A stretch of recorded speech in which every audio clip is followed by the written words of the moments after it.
কেউ জানত না যে সেই মালকিন ছিল। তাকে অন্য সবার মতোই অপেক্ষা করানো হয়েছিল। সবার সামনে তার সাথে অত্যন্ত অবজ্ঞার সাথে কথা বলা হয়েছিল। তারা অহংকারের সাথে হেসেছিল। তাদের মনে হয়েছিল যে সে কেউ নয়। এটিই ছিল তাদের সবথেকে দামি এবং অপমানজনক ভুল। মুম্বাইয়ের সেই সোমবারের সকালটা ছিল কুয়াশাচ্ছন্ন। এমন ভারী আর প্রাণহীন সকাল, যখন আকাশ আপনার কাঁধকে চেপে ধরছে বলে মনে হয়। আপনি রাস্তায় পা রাখার আগেই শহরের উত্তর অংশের উঁচু বিল্ডিংগুলোর ওপর মেঘ ঝুলেছিল, এবং ভোরের সেই স্যাঁতসেঁতে ঠান্ডা তখনও পুরোপুরি কাটেনি। ঈশিতা শর্মা প্রতিদিনের মতোই কোনো অ্যালার্ম ছাড়াই ভোর ৫টা ৪৫ মিনিটে জেগে উঠল। সে কয়েক সেকেন্ডের জন্য তার ১৭ তলার অ্যাপার্টমেন্টের ছাদের দিকে তাকিয়ে রইল। এটি ছিল তার বহু বছরের পুরনো অভ্যেস। দিনের শুরুর সেই প্রথম কয়েক সেকেন্ড, যখন মাথায় কাজ আর সিদ্ধান্তের ভিড় জমানোর আগে এক টুকরো খাঁটি শান্তি পাওয়া যায়। তারপর চিন্তাগুলো নিজে থেকেই আসতে শুরু করে, সেই ব্যক্তির ঠান্ডা স্বচ্ছতার সাথে, যে জানে তার সামনে কি আছে। আজকের দিনটা ছিল আলাদা। আজ অফিসের দিন ছিল না, কিংবা ঘর থেকে ভিডিও কনফারেন্সিংয়েরও দিন ছিল না। আজ সেই দিন ছিল যখন সে গত ৮ মাসে চুপচাপ কিনে নেওয়া কোম্পানিটি প্রথমবার ব্যক্তিগতভাবে পরিদর্শনে যাবে। এমন এক অধিগ্রহণ যার কথা খুব কম মানুষই জানত, যা মিডিয়ায় আসেনি, যা গড়ে উঠেছিল গোপন বৈঠকগুলোতে, সন্ধে ৭টায় উকিলদের চেম্বারে সই করা নথিপত্রগুলোতে, এবং নির্ভরযোগ্য মধ্যস্থতাকারীদের সাথে ছোট ও সুনির্দিষ্ট টেলিফোন সংলাপে। বিরাট কর্পোরেট গ্রুপ, ১৪০ জন কর্মচারীর একটি মাঝারি মাপের কোম্পানি, যার ৩টি সার্ভিস লাইন এবং এমন এক সম্ভাবনা ছিল যা পূর্বের মালিকরা দেখতে পায়নি। ঈশিতা সেটা দেখেছিল। সে সব সময় দেখত। সে উঠল, বাথরুমে গেল। সেই সোজাসুজি দৃষ্টিতে আয়নায় নিজেকে দেখল, যেভাবে সে সব কিছুকে দেখে। ৩৮ বছর বয়স, ঘন লম্বা চুল, যা সে এক হাতেই ঠিক করে নিল। কোনো বিস্তারিত মেকআপ ছাড়াই, কোনো বড় প্রস্তুতির রীতি ছাড়াই, যা ২০ মিনিটের বেশি সময় নেয়। সে অনেক আগেই শিখে নিয়েছিল যে ব্যক্তি দুনিয়ার মুখোমুখি হতে নিজেকে তৈরি করতে ২ ঘন্টা সময় নেয়, সে আসলে দুনিয়াকে ভয় পায়।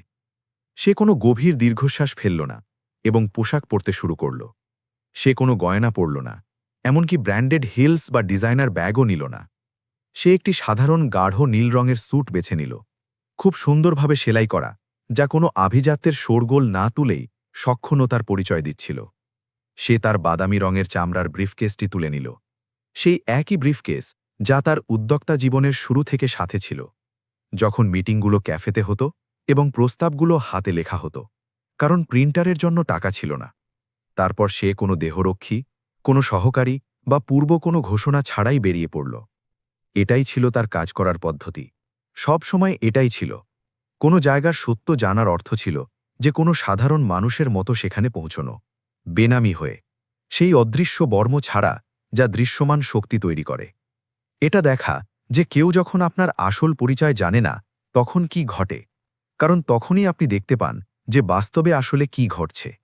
সে এই শিক্ষা তার প্রথম বড় অধিগ্রহণে পেয়েছিল, যখন সে সহকারী, প্রেজেন্টেশন এবং সেই পুরো ব্যবস্থার সাথে পৌঁছেছিল যা কোনো গুরুত্বপূর্ণ ব্যক্তির সাথে আসে। আর যে কোম্পানি সে কিনেছিল, তারা তাকে সেটাই দেখিয়েছিল যা তারা দেখাতে চেয়েছিল।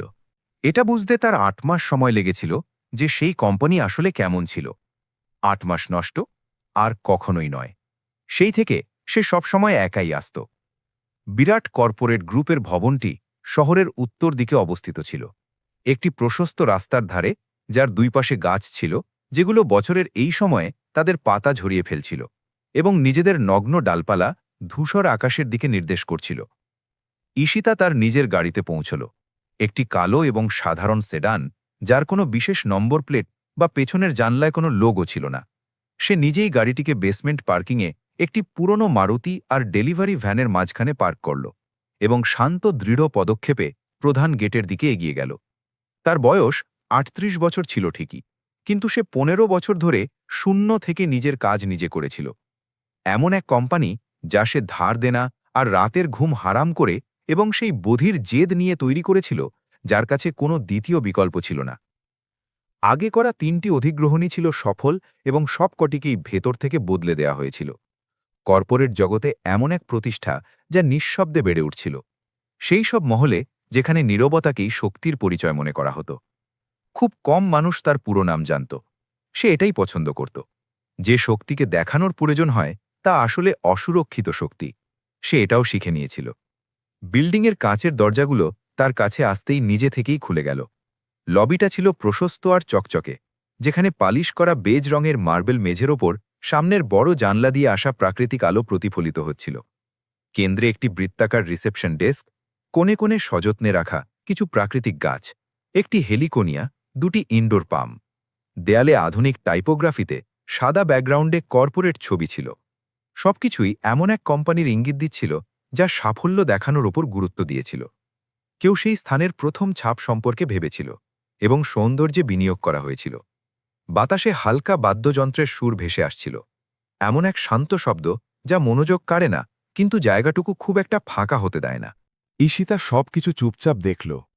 ধীরে ধীরে সেই বিশ্লেষণাত্মক নজরে, যা বছরের অভিজ্ঞতায় এতটাই নিখুঁত হয়ে গিয়েছিল যে তা প্রায় সহজ হয়ে গিয়েছিল, যেন এমন কোনো ব্যক্তির ষষ্ঠ ইন্দ্রিয় যে পর্যাপ্ত জায়গা পরিদর্শন করেছে যাতে একটি শব্দ বলার আগেই সেখানকার অমৌখিক ভাষা সে পড়তে পারে।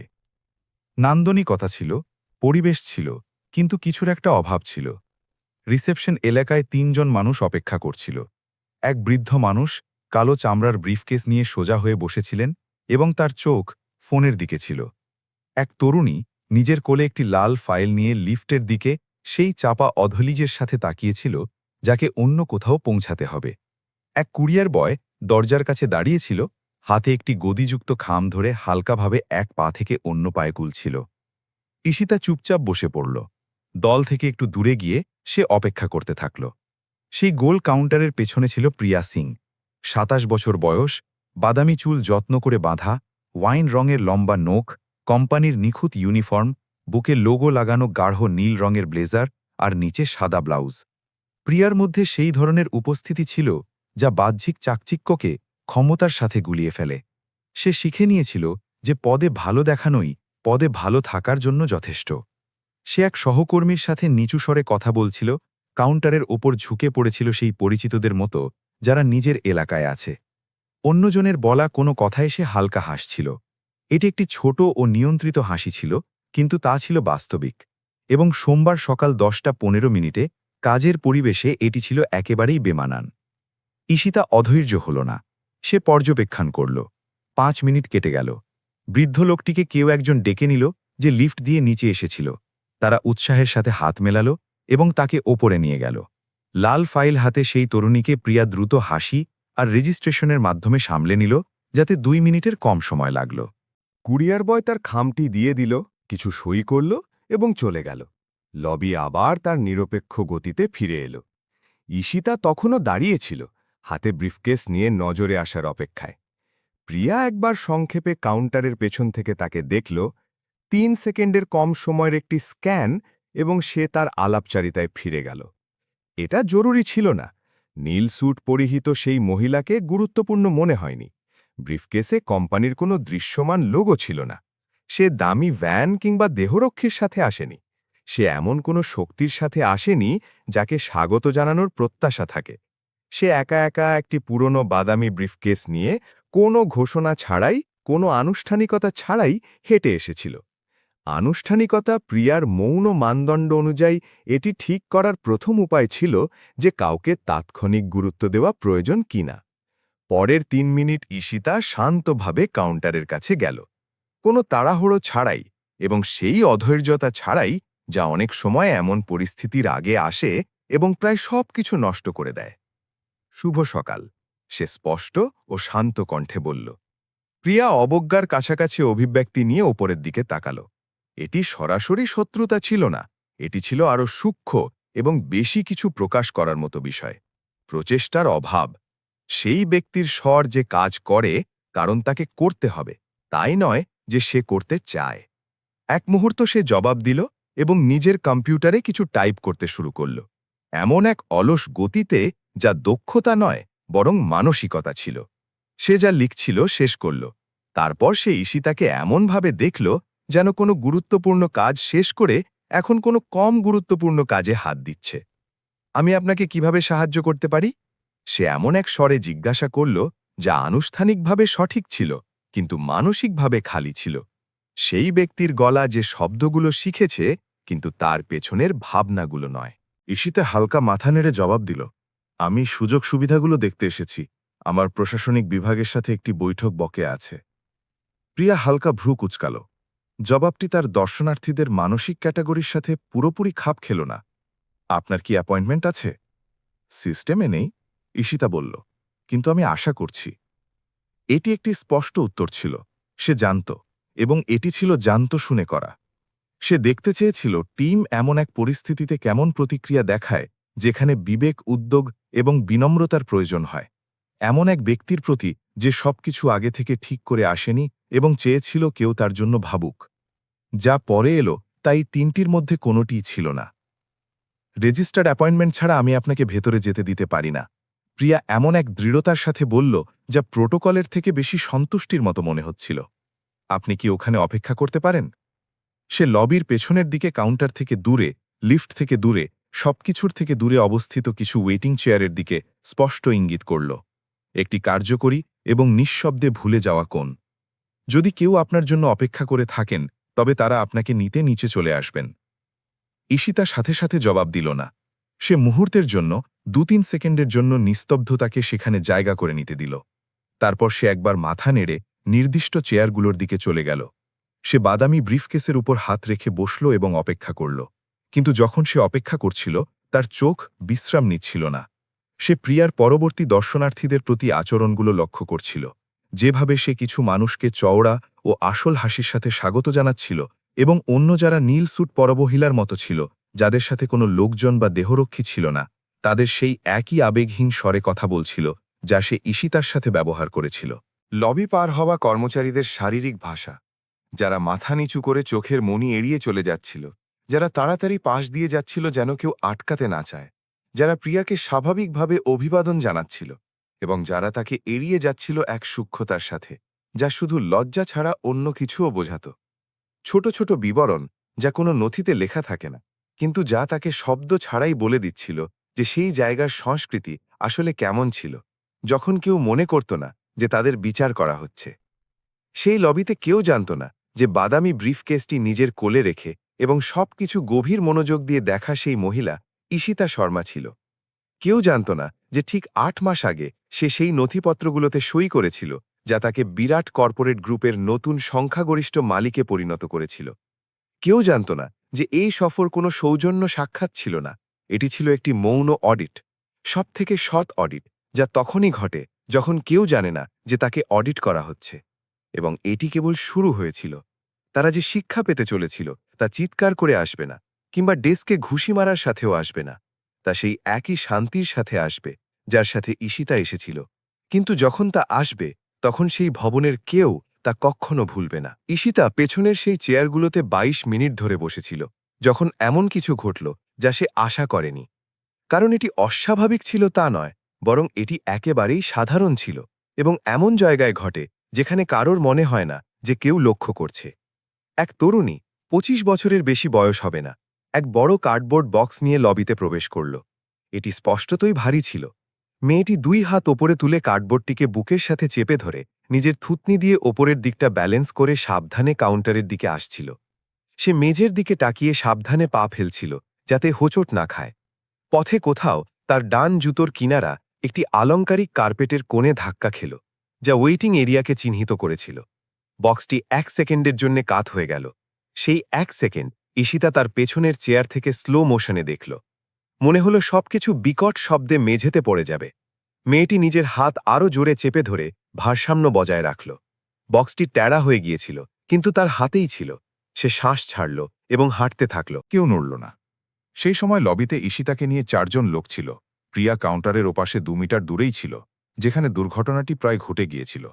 সে সেখান থেকে তাকে দেখল, চিন্তার সাথে নয়, বরং সেই বিশেষ অভিব্যক্তির সাথে যা কিছু মানুষের মধ্যে থাকে যখন তাদের কাজে কিছু বাধা সৃষ্টি করে এবং তারা সাহায্য করার সুযোগের বদলে বিষয়টিকে বিরক্তি হিসাবে দেখে। সে আঙুল দিয়ে ইশারা করল, কোনো শব্দ ছাড়া, কোনো প্রশ্ন ছাড়া, কোনো ক্ষমা চাওয়ার ইঙ্গিত ছাড়াই, কাউন্টারের একপাশের কোণে যেখানে প্যাকেজ রাখার জায়গা ছিল। ব্যাস, এটুকুই। মেয়েটি বক্সটিকে নির্দিষ্ট স্থানে রাখল, কিছু সই করল এবং কোনো অভিযোগ ছাড়াই, কোনো ক্ষমা বা স্বীকৃতির চিহ্ন ছাড়াই চলে গেল। যেন যা কিছু এখন ঘটল তা স্বাভাবিক আচরণ ছিল যা সে সেখানে প্রত্যাশা করেছিল। যেন সে আগে থেকেই জানত যে এই কাউন্টারে ন্যূনতমর বেশি কিছু আশা করা উচিত নয়। ঈশিতা পুরো দৃশ্যটি দেখল, এবং যে জিনিসটি তাকে সবথেকে বেশি অবাক করল তা প্রিয়ার ঠান্ডা আচরণ ছিল না, বরং তার সাবলীলতা ছিল। অস্বস্তির মোটেই কোনো অস্তিত্ব ছিল না, যেন ওই জায়গার এটাই ছিল প্রতিষ্ঠিত নিয়ম। যেন প্রিয়া বা অন্য যারা পাশ দিয়ে যাচ্ছিল তাদের কারোরই এর থেকে বেশি কিছু প্রত্যাশা ছিল না, এমনকি তাদের মনে হয়নি যে কিছু ভুল ছিল। এটি তাকে সেই কোম্পানির সংস্কৃতি সম্পর্কে গত ৮ মাসে পড়া যে কোনো আর্থিক রিপোর্টের থেকে বেশি কিছু জানিয়ে দিচ্ছিল। রিপোর্টগুলো তাকে দক্ষতা, সূচক ও মার্জিন সম্পর্কে বলত, কিন্তু এই দৃশ্য তাকে বলল যে লোকেদের সাথে কেমন ব্যবহার করা হতো। যখন তাদের সাথে ভালো ব্যবহার করার খরচ তাদের উপেক্ষা করার খরচের চেয়ে বেশি মনে হতো। ঈশিতা অদৃশ্য বিবরণের মাধ্যমে জায়গাগুলো পড়তে শিখে গিয়েছিল। সেগুলো পাওয়ার পয়েন্ট প্রেজেন্টেশন বা প্রসেস ম্যানুয়ালের ফ্লো চার্ট আর ৫ ধাপের প্রোটোকলে দেখা যেত না। আসল সংস্কৃতিগুলো প্রকাশ পেত এই ছোট ছোট ঘটনায়, যেমন একজন রিসেপশনিস্ট একজন কুরিয়ার বয়ের সাথে কেমন ব্যবহার করছে, একজন সুপারভাইজার তার টিমের সাথে কিভাবে কথা বলছে যখন সে মনে করছে ওপরের কেউ শুনছে না, কর্মচারীরা কি একে অপরকে নামে ডাকছে নাকি লিফটে অপরিচিতদের মতো তাকাচ্ছে, কিংবা কেউ কি মেঝে থেকে এক টুকরো কাগজ তুলে নিচ্ছে যদিও তা তার দায়িত্ব নয়, নাকি তা ওখানেই ছেড়ে দিচ্ছে কারণ অন্য কেউ এসে তা তুলবে। অবহেলার এই ছোট ছোট কাজগুলো মিলেই কোনো জায়গার আসল সংস্কৃতি গড়ে ওঠে। দৃশ্যমান অঙ্গভঙ্গি ছিল মুখোশ, আর অদৃশ্য আচরণগুলোই ছিল আসল সত্য। এবং বিরাট কর্পোরেট গ্রুপের কাছে সেই সময় পর্যন্ত মুখোশই অনেক বেশি ছিল। পৌঁছানোর ২৫ মিনিট পর লবির ২টি লিফটের একটি খুলল এবং আনন্দকুমার বাইরে এলো। ৪২ বছর বয়স, ফিট গাঢ় গ্রে স্যুট, জুতোগুলো পুরোপুরি কালো, চুল যত্নে পেছনে আঁচড়ানো, যা তার সকালের রুটিন সম্পর্কে কথা বলছিল। সে ছিল সেই ধরনের ব্যক্তি যে মুখ খোলার আগেই বিশ্বাস জোগাত। তাই নয় যে তার মধ্যে বিশেষ কিছু নজর কাড়ার মতো ছিল, বরং এই কারণে যে তার মধ্যে সবকিছু ঠিক যেখানে থাকার কথা সেখানেই ছিল। এমন এক ব্যক্তির অভিব্যক্তি যাকে নিজের এজেন্ডা অনুযায়ী কাজ চালানোর অভ্যাস ছিল। সে মিটিংয়ে আসত এবং মিটিং শুরু হয়ে যেত, কেউ উপস্থিত থাকুক বা না থাকুক। সে কোম্পানির জেনারেল ম্যানেজার ছিল। সে ৩ বছর ধরে এই পদে ছিল। পূর্বের মালিকরা তাকে সেই সময় নিয়োগ করেছিল যখন কোম্পানিকে গুছিয়ে আনার প্রয়োজন ছিল, এবং সেই কুয়াশাচ্ছন্ন সোমবার সকাল পর্যন্ত তার এটা বিশ্বাস করার যথেষ্ট কারণ ছিল যে তার পদমর্যাদা অত্যন্ত মজবুত ছিল। সে আত্মবিশ্বাসের সাথে লবি পার হল। সে প্রিয়াকে এক স্বাভাবিক পরিচিতির সাথে অভিবাদন জানাল, একটি সংক্ষিপ্ত ইশারা, না থেমে নাম বলা, পারস্পরিক স্বীকৃতির এক হাসি যা একটি আরামদায়ক ও ঘর্ষণহীন সম্পর্কের কথা বলছিল। তারপর সে কোনো নির্দিষ্ট দিকে যাওয়ার গতিতে প্রধান গেটের দিকে ঘুরল। তখনই তার চোখ প্রায় ভুলবশত লবির পেছনে বসে থাকা সেই মহিলার ওপর পড়ল। সে থেমে গেল। তাই নয় যে সে তাকে চিনতে পেরেছিল, তাই নয় যে তার উপস্থিতিতে এমন কিছু ছিল যা থেকে সে বুঝতে পারত ওই মহিলা কে বা কোথা থেকে এসেছে, বরং এই কারণে যে তার বসার ভঙ্গি কোনো প্রসেসের জন্য অপেক্ষা করা মানুষের ভঙ্গির সাথে মিল ছিল না। সে সোজা পিঠে বসেছিল, পেছনের দিকে হেলেছিল না। নিজের কোলে ব্রিফকেস রেখে তার ওপর হাত জোড় করে রাখা ছিল, এবং সে দেখছিল না, ফোনের দিকেও নয়, রিসেপশনের স্ক্রিনের দিকেও নয়, শূন্যতার দিকেও নয়, এমনকি সেই সন্তুষ্ট ধৈর্যের সাথেও নয় যে কেবল অপেক্ষা করে। সে পলক না ফেলে দেখছিল যেন কেউ এইমাত্র কারোর সাথে দেখা করেছে। সেই শান্ত আর বিচলিত করার মতো শান্তির সাথে দেখছিল যে অনেকক্ষণ ধরে পর্যবেক্ষণ করছে এবং এইমাত্র বিশেষ কিছু শনাক্ত করেছে। এটি এমন কারোর নজর ছিল না যে অনুগ্রহের অপেক্ষায় আছে। এটি এমন কারোর নজর ছিল যে নোট নিচ্ছিল। আপনার কি সেবা করা হচ্ছে? আনন্দ সাবধানে কাছে এসে জিজ্ঞাসা করল। প্রশ্নটি ছিল সৌজন্যের, কিন্তু তার স্বর ছিল আসল। ওই মহিলার মধ্যে এমন কিছু ছিল যা তাকে থামিয়ে দিয়েছিল, এবং সে নিজেও ভালোমতো জানত না সেটা কি। আমাকে এখানে অপেক্ষা করতে বলা হয়েছে, ঈশিতা একটি সংক্ষিপ্ত হাসির সাথে জবাব দিল, এবং এর বেশি কিছু বলল না। উত্তরটি সঠিক ছিল, কিন্তু পর্যাপ্ত ছিল না। এতে জানা যাচ্ছিল না যে সে কে ছিল, সে কি খুঁজছিল, কিংবা সে কতক্ষণ ধরে অপেক্ষা করছিল। আনন্দ ১ সেকেন্ডের মধ্যে বিষয়টি প্রসেস করল। সে এক জিজ্ঞাসু দৃষ্টিতে প্রিয়ার দিকে তাকাল। প্রিয়া হালকা কাঁধ ঝাঁকাল, যেন বলতে চাইল এটি এক অ্যাপয়েন্টমেন্ট ছাড়া, পর্যাপ্ত তথ্যহীন এবং অগুরুত্বপূর্ণ এক দর্শনার্থী ছিল।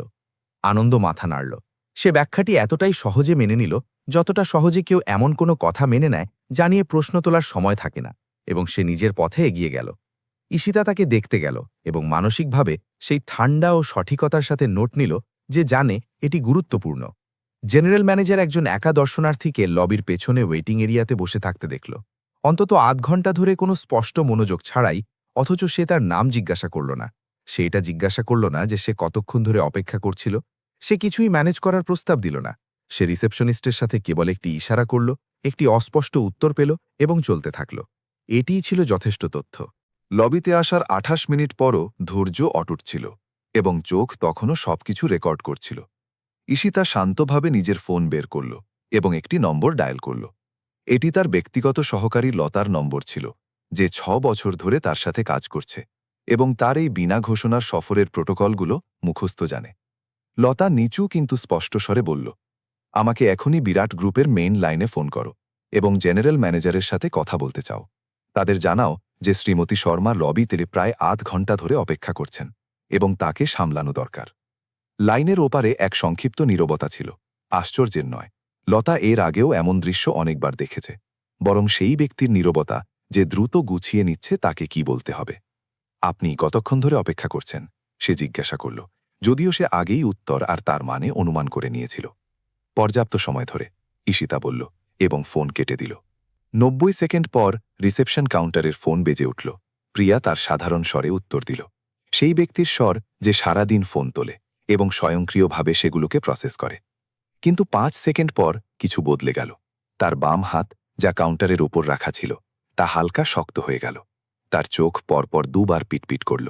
সে নিচু স্বরে কিছু জিজ্ঞাসা করল, একটি নিশ্চিতীকরণ, একটি স্পষ্টীকরণ, যা তাকে আবার শুনতে হলো, যাতে সে বিশ্বাস করতে পারে। এবং সে ওপার থেকে জবাব শুনল। সে ফোন কেটে দিল। সে বেশ কয়েক সেকেন্ড স্থির হয়ে দাঁড়িয়ে রইল, নিজের কম্পিউটারের বন্ধ স্ক্রিনের দিকে তাকিয়ে, যেন পরবর্তী নির্দেশের জন্য অপেক্ষা করছে।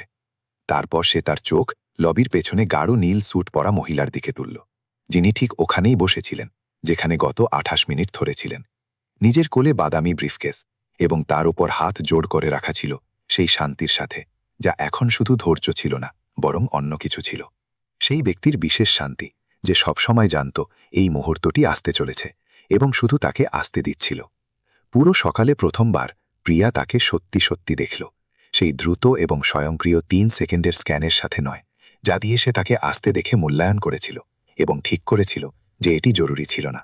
সে তাকে পুরোপুরি খোলা চোখে দেখল, সেই অনেক দেরিতে হওয়া পরিচয়ের সাথে, যা তখনই আসে যখন কেউ অনেক দেরিতে বুঝতে পারে যে যাকে সে নজরআন্দাজ করেছিল সেই ছিল আসল মানুষ, যাকে সবথেকে আগে দেখা উচিত ছিল। সেই বিশেষ লজ্জিত ভাব আর আসল ভয়ের মিশ্রণের সাথে, যা তখনই প্রকাশ পায় যখন কেউ বুঝতে পারে যে সে এমন এক ভুল করেছে যার কোনো সহজ সমাধান নেই। ঈশিতা নড়ল না, সে নিজের অভিব্যক্তিও বদলাল না। সে তাকে কোনো জয় বা তিরস্কারের দৃষ্টিতেও দেখল না। সে ঠিক আগের মতোই বসে রইল, সেই শান্তির সাথে যার সাথে সে এসেছিল। সে মুহূর্তটিকে ভারী হতে দিল, কারণ সেই ভারের প্রয়োজন ছিল। এটি নিষ্ঠুরতা ছিল না, এটি ছিল ফলাফল। আর উচিত ফলাফলের জন্য কোনো তাড়াহুড়া বা বাড়তি কোনো কিছুর প্রয়োজন হয় না, তারা নিজে থেকেই আসে, ঠিক সেই ভারের সাথে যার তারা যোগ্য। প্রিয়া আবার ফোন তুলল, এবার আনন্দকুমারকে ডাকার জন্য। সেই লবিতে যা হতে চলেছিল তা কেবল একজন কর্মচারী আর এক বসের মধ্যে অস্বস্তিকর কথাবার্তা ছিল না, যাকে কেউ বস বলে জানত না। এটি ছিল সেই মুহূর্তের শুরু যখন পুরো বিল্ডিং বুঝতে পারবে যে কিছু বদলে গেছে, যে কেউ একজন এসেছে, যে নিয়ম, ব্যবহার আর মৌন অভ্যাসগুলো মুম্বাইয়ের সেই কুয়াশাচ্ছন্ন সোমবার পর্যন্ত কাজ করছিল তা আর যথেষ্ট ছিল না, এবং সেই মানুষটি এখনও পেছনে বসে অপেক্ষা করছিল, এমন এক ধৈর্যের সাথে যা দুর্বলতা ছিল না, বরং ছিল শক্তি। আনন্দকুমার প্রিয়ার ফোনটি তখনই পেল যখন সে বেসমেন্ট পার্কিংয়ে পৌঁছে গিয়েছিল। তার ডান হাতে নিজের গাড়ির চাবি ছিল এবং তার মাথায় 11টার মিটিংয়ের চিন্তা ছিল, যেখানে সে যাচ্ছিল। সে কে ফোন করেছে তা না দেখেই ফোনটি তুলল। সে প্রথম শব্দগুলো শুনেও বুঝতে পারল না। সে প্রিয়াকে আবার বলতে বলল। যখন প্রিয়া আগের তুলনায় একটু নিচু স্বরে কথাটি আবার বলল, যেন পার্কিংয়ের দেওয়ালও তা শুনতে পাচ্ছিল, তখন লাইনে ঠিক 3 সেকেন্ডের নীরবতা ছিল।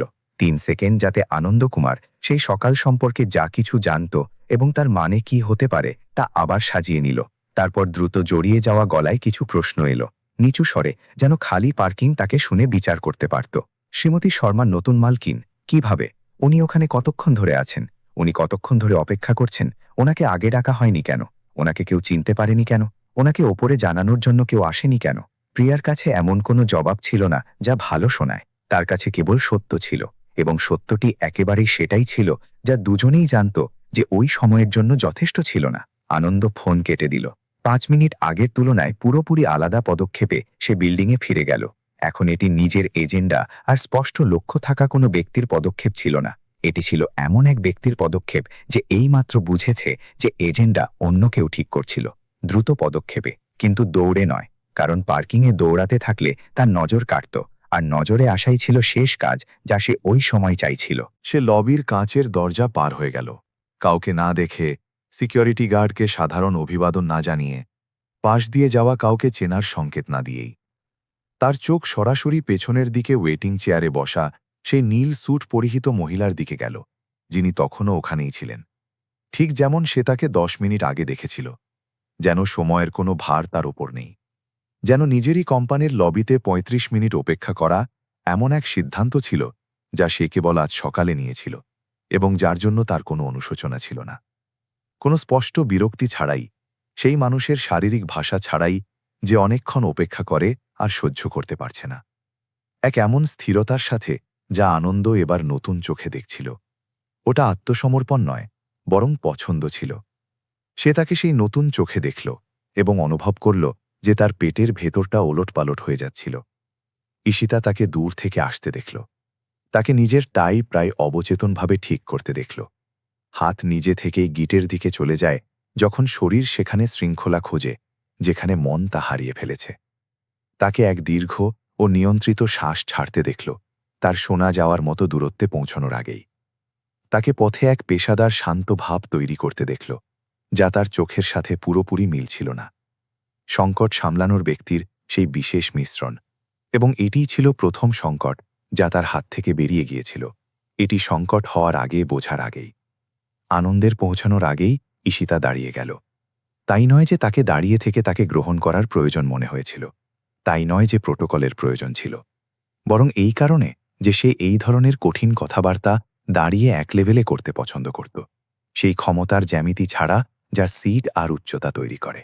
শ্রীমতী শর্মা আনন্দ এক হাসির সাথে হাত বাড়িয়ে বলল, যা উষ্ণ হতে চেয়েছিল, কিন্তু আধা সেকেন্ড দেরিতে এলো। সেই সামান্য দেরির সাথে যা সেই জিনিসটিকে প্রকাশ করে দেয় যা পুরোপুরি লুকানো সম্ভব নয়। আনন্দ কুমার, জেনারেল ম্যানেজার, আপনাকে এখানে পেয়ে আমি অত্যন্ত সম্মানিত বোধ করছি। আমার গভীর দুঃখ যে আমরা আপনাকে প্রথম মুহূর্ত থেকে ঠিকমতো সামলাতে পারিনি। ঈশিতা দৃঢ়ভাবে তার সাথে হাত মেলাল, সেই ব্যক্তির হাতের মুঠো যে 1000 বার হাত মিলিয়েছে এবং জানে এর মধ্যে কোনটি কিছু কথা বলে আর কোনটি কেবল এক ইঙ্গিত। শুভ সকাল আনন্দ, সে শান্তভাবে জবাব দিল। কোনো ব্যাপার না, আমি অপেক্ষা করতে করতে অনেক কিছু শিখলাম। এটি একটি ছোট বাক্য ছিল, কোনো বিশেষ জোর ছাড়াই বলা হয়েছিল, কিন্তু আনন্দ কুমার এটি রিয়েল টাইমে প্রসেস করল এবং ঠিক ঠিক বুঝতে পারল এর মানে কি, যে ওই চেয়ারগুলোতে কাটানো সময় বিফলে যায়নি। এটি কোনো বেকার অপেক্ষা ছিল না, এবং না এটি কোনো ভুল ছিল যা কেবল ক্ষমা চেয়ে মুছে ফেলা সম্ভব ছিল। এটি পর্যবেক্ষণের সময় ছিল, তথ্যের সময় ছিল, এবং এটি তার অবস্থানে থাকা কারোর জন্য সবথেকে বিরক্তিকর বিষয় ছিল যা সে শুনতে পারত, কারণ এর মানে ছিল যে সে এমন কিছু তথ্য নিয়ে এসেছিল যা তৈরি করার সুযোগ সে পায়নি। দয়া করে, সে লিফটের দিকে ইশারা করে বলল, আমাকে আপনাকে সাথে নিয়ে যেতে দিন।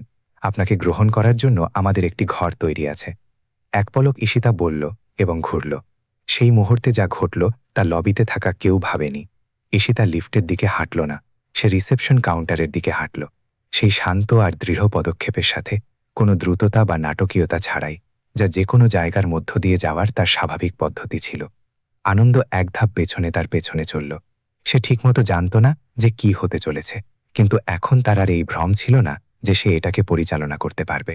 2 জন কর্মচারী যারা সেই সময় লবি পার হচ্ছিল তারা প্রায় অজান্তেই থেমে গেল, এমন কিছুর দ্বারা আকর্ষিত হয়ে যার তারা নাম দিতে পারছিল না, কিন্তু যা তারা পরিবেশের তাপমাত্রার পরিবর্তনে অনুভব করছিল। যেমন যখন কোনো জায়গার স্থির লয় হঠাৎ হারিয়ে যায়। প্রিয়া কাউন্টারের পেছনে ছিল, হাত কিবোর্ডের উপর ছিল, কিন্তু স্থির চোখ ঈশিতার ওপর আটকে ছিল। সেই লজ্জিত ভাব আর এক অদ্ভুত আশার মিশ্রণের সাথে যে সবকিছু হয়তো চুপচাপ কোনো সাক্ষী ছাড়াই একটি দ্রুত আর বিচক্ষণ বাক্যের মাধ্যমে সমাধান হয়ে যেতে পারে, যা সবকিছু বন্ধ করে দেবে, কিন্তু তেমনটা হওয়ার ছিল না। ঈশিতা কাউন্টারের সামনে থামল। সে সাথে সাথে কথা বলল না। সে প্রথমে নিস্তব্ধতাকে আসতে দিল, তাকে জায়গাটি পূর্ণ করতে দিল, তার কাজ করতে দিল। সে প্রিয়াকে এক মুহূর্তের জন্য দেখল, যা একজন রিসেপশনিস্টের জন্য প্রয়োজনের চেয়ে অনেক বেশি দীর্ঘ মনে হয়েছিল। আর তারপর সে এমন এক আওয়াজে কথা বলল যা খুব একটা চড়া ছিল না। সে প্রভাবিত করার জন্য ভলিউম খুঁজছিল না, সে আক্রমণাত্মক ছিল না, কোনো তামাশাও খুঁজছিল না। কিন্তু তার কথা পুরোপুরি স্পষ্ট ছিল, সেই ধরনের স্পষ্টতা যা দ্বিতীয়বার বলার প্রয়োজন হয় না, কারণ প্রথমবারেই সবকিছু বলে দেওয়া হয়েছিল। আমি চাই তুমি কিছু বোঝো, ঈশিতা বলল। আমি তোমাকে নিচু করার জন্য বলছি না, আমি তোমার সাথে কথা বলছি কারণ আজ সকালে যা ঘটল তা শুধু প্রোটোকলের ভুল ছিল না, এটি এই বিষয়ের প্রতিফলন ছিল যে এই কোম্পানি মানুষের সাথে কেমন ব্যবহার করে যখন তার মনে হয় যে সামনের মানুষটির কোনো ক্ষমতা নেই। আর আমার পরিচালিত কোনো কোম্পানিতে এটি গ্রহণযোগ্য নয়। প্রিয়া হালকা মুখ খুলল, তারপর আবার বন্ধ করে দিল। আমি ৩৮ মিনিট আগে এসেছিলাম, ঈশিতা একই স্বরে কোনো তাড়াহুড়ো ছাড়াই বলতে থাকল। আমি নিজের পরিচয় না দিয়ে অপেক্ষা করেছি, কারণ আমি দেখতে চেয়েছিলাম এই জায়গাটি স্বাভাবিকভাবে কিভাবে কাজ করে, কোনো সাজানো মঞ্চ ছাড়া, কোনো সক্রিয় প্রোটোকল ছাড়া, যখন কোনো গুরুত্বপূর্ণ ব্যক্তি দেখছে না। আমি দেখলাম যে তুমি আমাকে প্রথম ৮ মিনিট কিভাবে নজর আন্দাজ করলে। আমি দেখলাম যে তুমি একজন দর্শনার্থীকে কোনো শব্দ ছাড়া, কোনো সৌজন্য ছাড়াই এক ইশারায় চেয়ারের দিকে নির্দেশ করলে। আমি দেখলাম যে এক তরুণী প্রায় ২ মিটার দূরত্বে এক ভারী বক্স ফেলে দিতে যাচ্ছিল, আর তুমি নড়লে না। এবং আমি দেখলাম যে তুমি অন্যদের সাথে সেই উষ্ণতার সাথে কথা বললে যা তুমি আমাকে দাওনি, কারণ তুমি ৩ সেকেন্ডে মূল্যায়ন করে নিয়েছিলে যে আমি তার যোগ্য নই। লবি পুরোপুরি শান্ত ছিল। সেই ২ জন কর্মচারী যারা থেমে গিয়েছিল তারা নড়ল না। এক মহিলা, যিনি এইমাত্র লিফট থেকে বেরিয়েছিলেন এবং গেটের দিকে ৩ পা এগিয়েছিলেন, তিনিও থেমে গিয়েছিলেন। দৃষ্টিটি সেই অনিচ্ছাকৃত মনোযোগ দিয়ে দেখছিলেন, যেন মনে হচ্ছিল তিনি খুব গুরুত্বপূর্ণ কিছু দেখছেন। আনন্দকুমার ১ মিটার দূরত্বে দাঁড়িয়েছিল। তার অভিব্যক্তি এমন ছিল যা অন্যের লজ্জা, নিজের পরিচয় আর এমন এক অস্বস্তিকর মিশ্রণ ছিল যা সেই ব্যক্তির অদ্ভুত কৃতজ্ঞতার মতো, যাকে এমন এক শিক্ষা দেওয়া হয়েছে যা সে চায়নি কিন্তু যার তার প্রয়োজন ছিল। প্রিয়ার চোখ চকচক করছিল। সে কাঁদছিল না, কিন্তু সে সেই পাতলা আর অস্থির খাদের কিনারে ছিল যেখানে গর্ব আর লজ্জা চুপচাপ লড়াই করে, কারোর স্পষ্ট জয় ছাড়াই, এবং শরীর কি অনুভব করবে তা না জেনেই। আমি তোমার শত্রু নই, ঈশিতা বলল, এবং তার আওয়াজ কিছুটা নিচু হয়ে এলো, যেন এই অংশটুকু কেবল তার জন্যই ছিল, যেন লবি অদৃশ্য হয়ে গিয়েছিল আর তারা দুজন একাই ছিল। কিন্তু আমি এই কোম্পানির মালকিন, এবং আজ থেকে এই বিল্ডিংয়ে প্রবেশ করা প্রতিটি মানুষের সাথে কেমন ব্যবহার করা হবে তার মানদণ্ড বদলে যাবে। এতে কোনো যায় আসে না যে সে ডিজাইনার স্যুট পরে আসছে নাকি সাধারণ কাজের পোশাকে। এতে কোনো যায় আসে না যে তার অ্যাপয়েন্টমেন্ট রেজিস্টার্ড আছে নাকি সে কোনো পূর্ব ঘোষণা ছাড়াই আসছে। এতে কোনো যায় আসে না যে তাকে গুরুত্বপূর্ণ মনে হচ্ছে নাকি অদৃশ্য। প্রতিটি মানুষ যে এখানে প্রবেশ করবে সে প্রথম সেকেন্ড থেকেই সম্মানের সাথে ব্যবহার পাওয়ার অধিকারী, তাকে মূল্যায়ন না করে, সে এর যোগ্য কিনা তা আগে থেকে ঠিক না করেই। বুঝেছ? প্রিয়া ধীরে ধীরে একবার মাথা নাড়ল। সেই ব্যক্তির ইশারা যে বাস্তবে বুঝতে পেরেছে, সেই ব্যক্তির নয় যে কেবল থামানোর জন্য মাথা নাড়ায়। ঈশিতা তার চোখে আরও এক মুহূর্ত দেখল, কঠোরভাবে নয়, বরং সেই মনোযোগের সাথে যা নিশ্চিত করতে চায় যে সে যা বলেছে তা ঠিক যেখানে পৌঁছানোর কথা সেখানে পৌঁছেছে। তারপর সে আনন্দের দিকে ঘুরল, যে তখনও দাঁড়িয়েছিল সেই অভিব্যক্তির সাথে যা তখনও ঠিকমতো জায়গা খুঁজে পায়নি। এখন হ্যাঁ, ঈশিতা সেই শান্তির সাথে বলল, যা যে কোনো চিৎকারের চেয়ে বেশি তীক্ষ্ণ ছিল, আমরা ওপরে যেতে পারি। সে লিফটের দিকে হাঁটল, আনন্দ তার পেছনে চলল। দরজা খুলল, তারা ভেতরে গেল।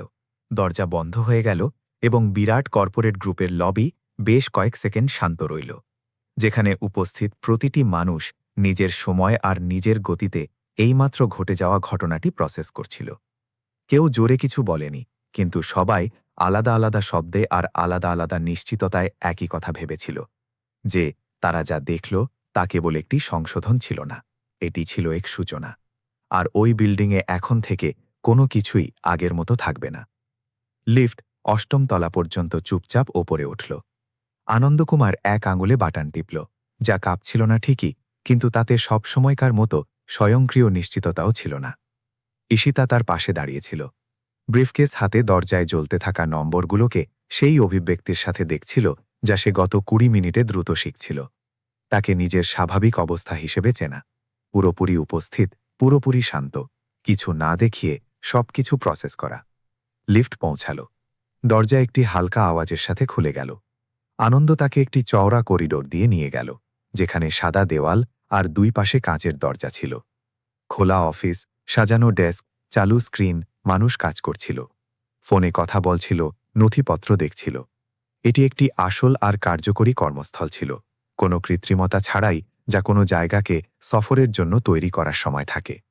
কিছু কর্মচারী তাদের পার হতে দেখে মাথা তুলল, অন্যরা নিজেদের কাজে মগ্ন রইল।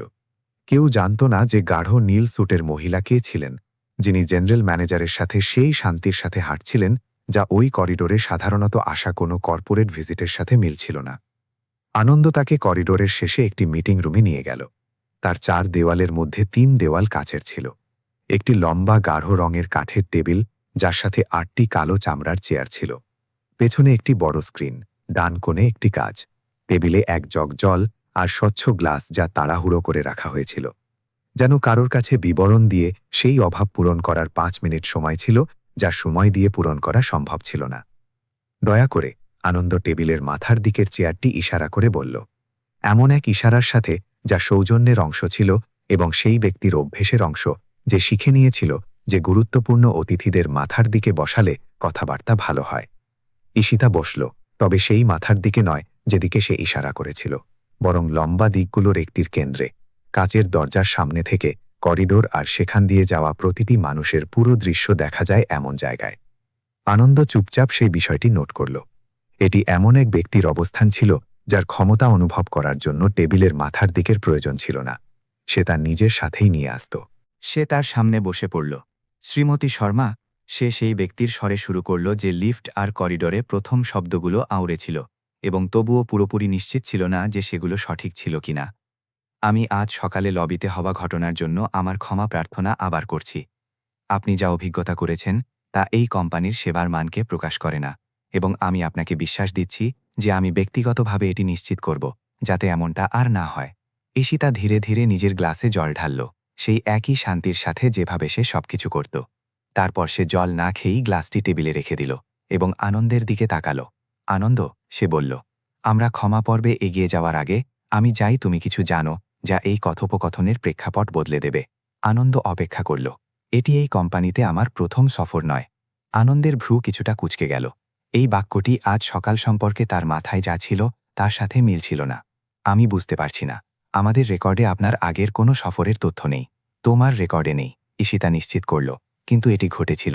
আমি 4 মাস আগে এসেছিলাম, সেবারও না বলে, নিজের পরিচয় না দিয়ে। আমি বিল্ডিংয়ে পুরো 2 ঘন্টা ছিলাম। আমি 3টি আলাদা আলাদা ফ্লোর পার করেছি। আমি কর্মচারীদের সাথে, এক সাপ্লায়ারের সাথে যে মালামাল দিচ্ছিল এবং এক গ্রাহকের সাথে যে রিসেপশনে 40 মিনিট ধরে অপেক্ষা করছিল কারোর কারণ বলা ছাড়াই, এমন 7 জন লোকের সাথে কথা বলেছি। এবং আমি চলে গিয়েছিলাম কারোর আমি কে তা না জেনেই, কারোর খেয়াল করা ছাড়াই। এর পরের নিস্তব্ধতা সেই অস্বস্তিকর নিস্তব্ধতা ছিল না যা জানে না কি বলতে হবে। এটি ছিল অনেক বেশি ভারী নিস্তব্ধতা, সেই ব্যক্তির যে তার ফলাফলগুলো প্রসেস করছিল, যা ঢেউয়ের মতো আসছিল, একের পর এক, প্রতিটি আগেরটির চেয়ে বেশি চওড়া। আনন্দ তথ্যটিকে জোরে গুছিয়ে নিল, প্রায় অজান্তেই। যদি আপনি 4 মাস আগে এখানে এসে থাকেন, তবে আজ যা ঘটল তা কোনো ব্যতিক্রম নয়। না, ঈশিতা বলল, এবং সে আর কিছু যোগ করল না, কারণ তার প্রয়োজন ছিল না। এটি ছিল নিশ্চিতকরণ, এটি ছিল তুলনা, এটি 4 মাসের ব্যবধানে হওয়া 2টি আলাদা সফরের সময়, কার্যপ্রণালী আর ধৈর্য দিয়ে তৈরি এক ছবি ছিল, যা তাকে সেই কোম্পানির এমন এক গভীর ছবি দিয়েছিল যা কোনো রিপোর্ট দিতে পারত না। আর আনন্দের কাছে এর বিরুদ্ধে কোনো আত্মপক্ষা সমর্থনের সুযোগ ছিল না, কারণ সে জানত না যে সমর্থন করার মতো কিছু ছিল। আর সেই প্রথম সফরে আপনি কি পেলেন? সে জিজ্ঞাসা করল, এবং সে সত্যি সত্যি জিজ্ঞাসা করল, সেই ব্যক্তির আনুষ্ঠানিকতা ছাড়াই, যে কেবল জিজ্ঞাসা করার জন্য জিজ্ঞাসা করে। সেই ব্যক্তির আসল মনোযোগ, যার কাছে এই উত্তরটি জানা খুব গুরুত্বপূর্ণ ছিল। ঈশিতা বিল্ডিংয়ে আসার পর প্রথমবার তার বাদামি ব্রিফকেস খুলল। সে একটি পাতলা ফাইল বের করল, যাতে কোনো লোগো বা লেটার হেড ছিল না, এবং সেটি টেবিলে রেখে দিল। সে সেটি আনন্দের দিকে এগিয়ে দিল, কিন্তু নিজে খুলল না, ওখানেই রেখে দিল। ভেতরে 2টি সফরের নোটস আছে, সে বলল।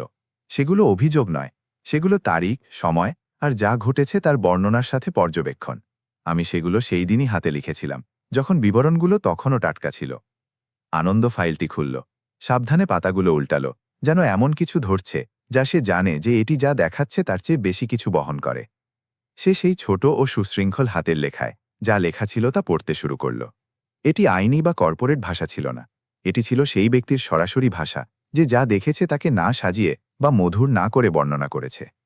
একজন সরবরাহকারী যে একটি সাধারণ বিল দেওয়ার জন্য 40 মিনিট অপেক্ষা করেছে, কারণ ক্রয় বিভাগে কেউ সেটি নেওয়ার দায়িত্ব নিতে চায়নি, এবং সরবরাহকারী বলেছে যে এটি প্রথমবার ছিল না। লজিস্টিক বিভাগের এক কর্মচারী যে ফোনে এক গ্রাহকের সাথে এমন স্বরে কথা বলেছে যা শত্রুতার কাছাকাছি ছিল। 2 মিনিটে 3 বার আপনাকে বুঝতে হবে শব্দটির ব্যবহার করে, যা বলার এক সৌজন্যমূলক উপায় ছিল যে সমস্যাটি গ্রাহকের। তৃতীয় তলায় এক টিমের মিটিং, যেখানে সুপারভাইজার 3 জন আলাদা আলাদা মানুষকে তাদের একটিও পুরো কথা শেষ করতে না দিয়েই বাধা দিয়েছে, এবং 3 জনই একইভাবে কাজ চালিয়ে গেছে যেন এটিই স্বাভাবিক ছিল, কারণ হয়তো এটাই ছিল। এমন এক পরিস্থিতি যেখানে কোম্পানিতে 1 মাসের কম সময় কাজ করা এক কর্মচারী একজন পুরনো সহকর্মীকে কিছু জিজ্ঞাসা করেছে, এবং তাকে এক দৃশ্যমান বিরক্তি আর নিচু কিন্তু শোনা যায় এমন স্বরে বলা হয়েছে, এটি আমার সমস্যা নয়। ছোট ছোট মুহূর্ত যা তাদের কাছে অদৃশ্য ছিল, যারা সেগুলোকে পূর্ণ স্বাভাবিকতা হিসেবে যাপন করছিল।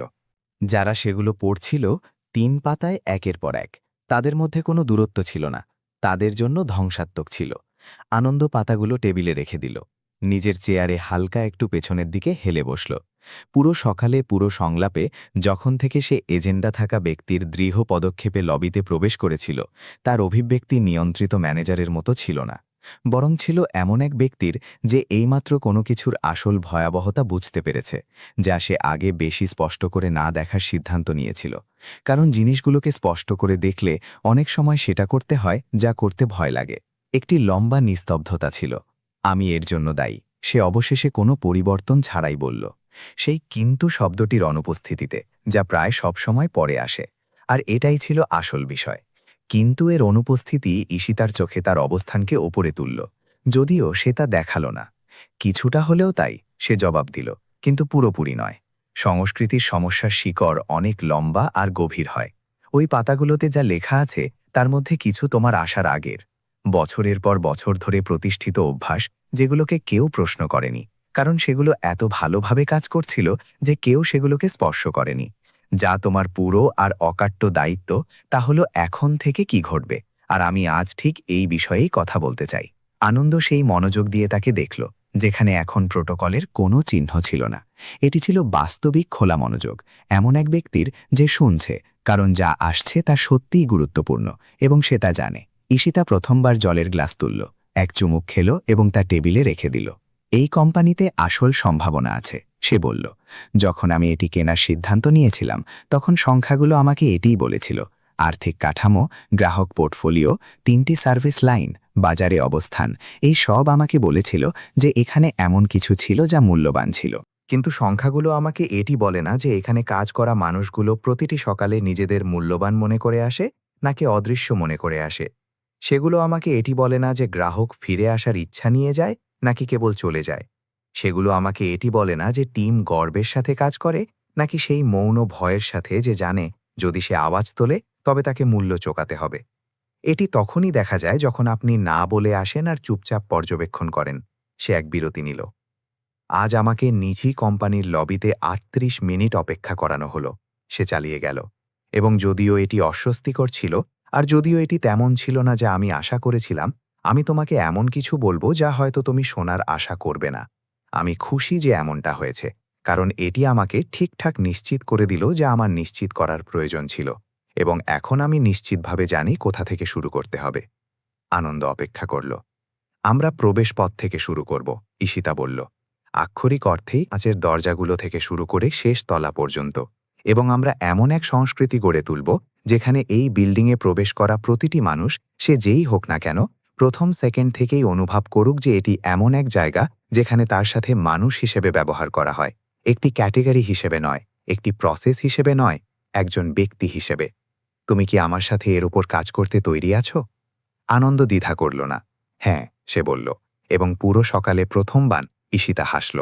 এক চওড়া বা প্রদর্শনমূলক হাসি নয়, এক সংক্ষিপ্ত ও আসল হাসি, সেই ব্যক্তির যে এইমাত্র কিছু মূল্যবান তৈরির জন্য প্রথম শক্তিশালী পয়েন্ট খুঁজে পেয়েছে। বাইরে কাঁচের করিডরে 3 জন কর্মচারী, যারা আলাদা আলাদা সময় পার হচ্ছিল, কোনো পূর্ব পরিকল্পনা ছাড়াই থেমে গিয়েছিল। প্রত্যেকে করিডরের এক আলাদা বিন্দুতে এমন কিছুর দ্বারা আকর্ষিত হয়েছিল যার তারা পুরোপুরি নাম দিতে পারছিল না, কিন্তু যা তাদের মনে হলো যে ওই ঘরে এমন কিছু ঘটছে যা কোনোভাবে বদলে দেবে, যার তারা এখনও হিসাব করতে পারছিল না যে তারা সবাই প্রতি সকালে কাজ করতে কিভাবে আসত। এবং তারা ঠিকই ছিল। সকাল 11:40 আনন্দ কুমার তার ফোনে কোম্পানির অভ্যন্তরীণ কোঅর্ডিনেশন গ্রুপ খুলল এবং একটি ছোট, সরাসরি কোনো অতিরিক্ত প্রসঙ্গ ছাড়া মেসেজ লিখল। সাধারণ সভা, মেইন হল, দুপুর 12টায়, সব উপলব্ধ টিমের জন্য উপস্থিতি বাধ্যতামূলক। সে এটি পাঠাল, সেভ করল এবং নিজের কাজ চালিয়ে গেল।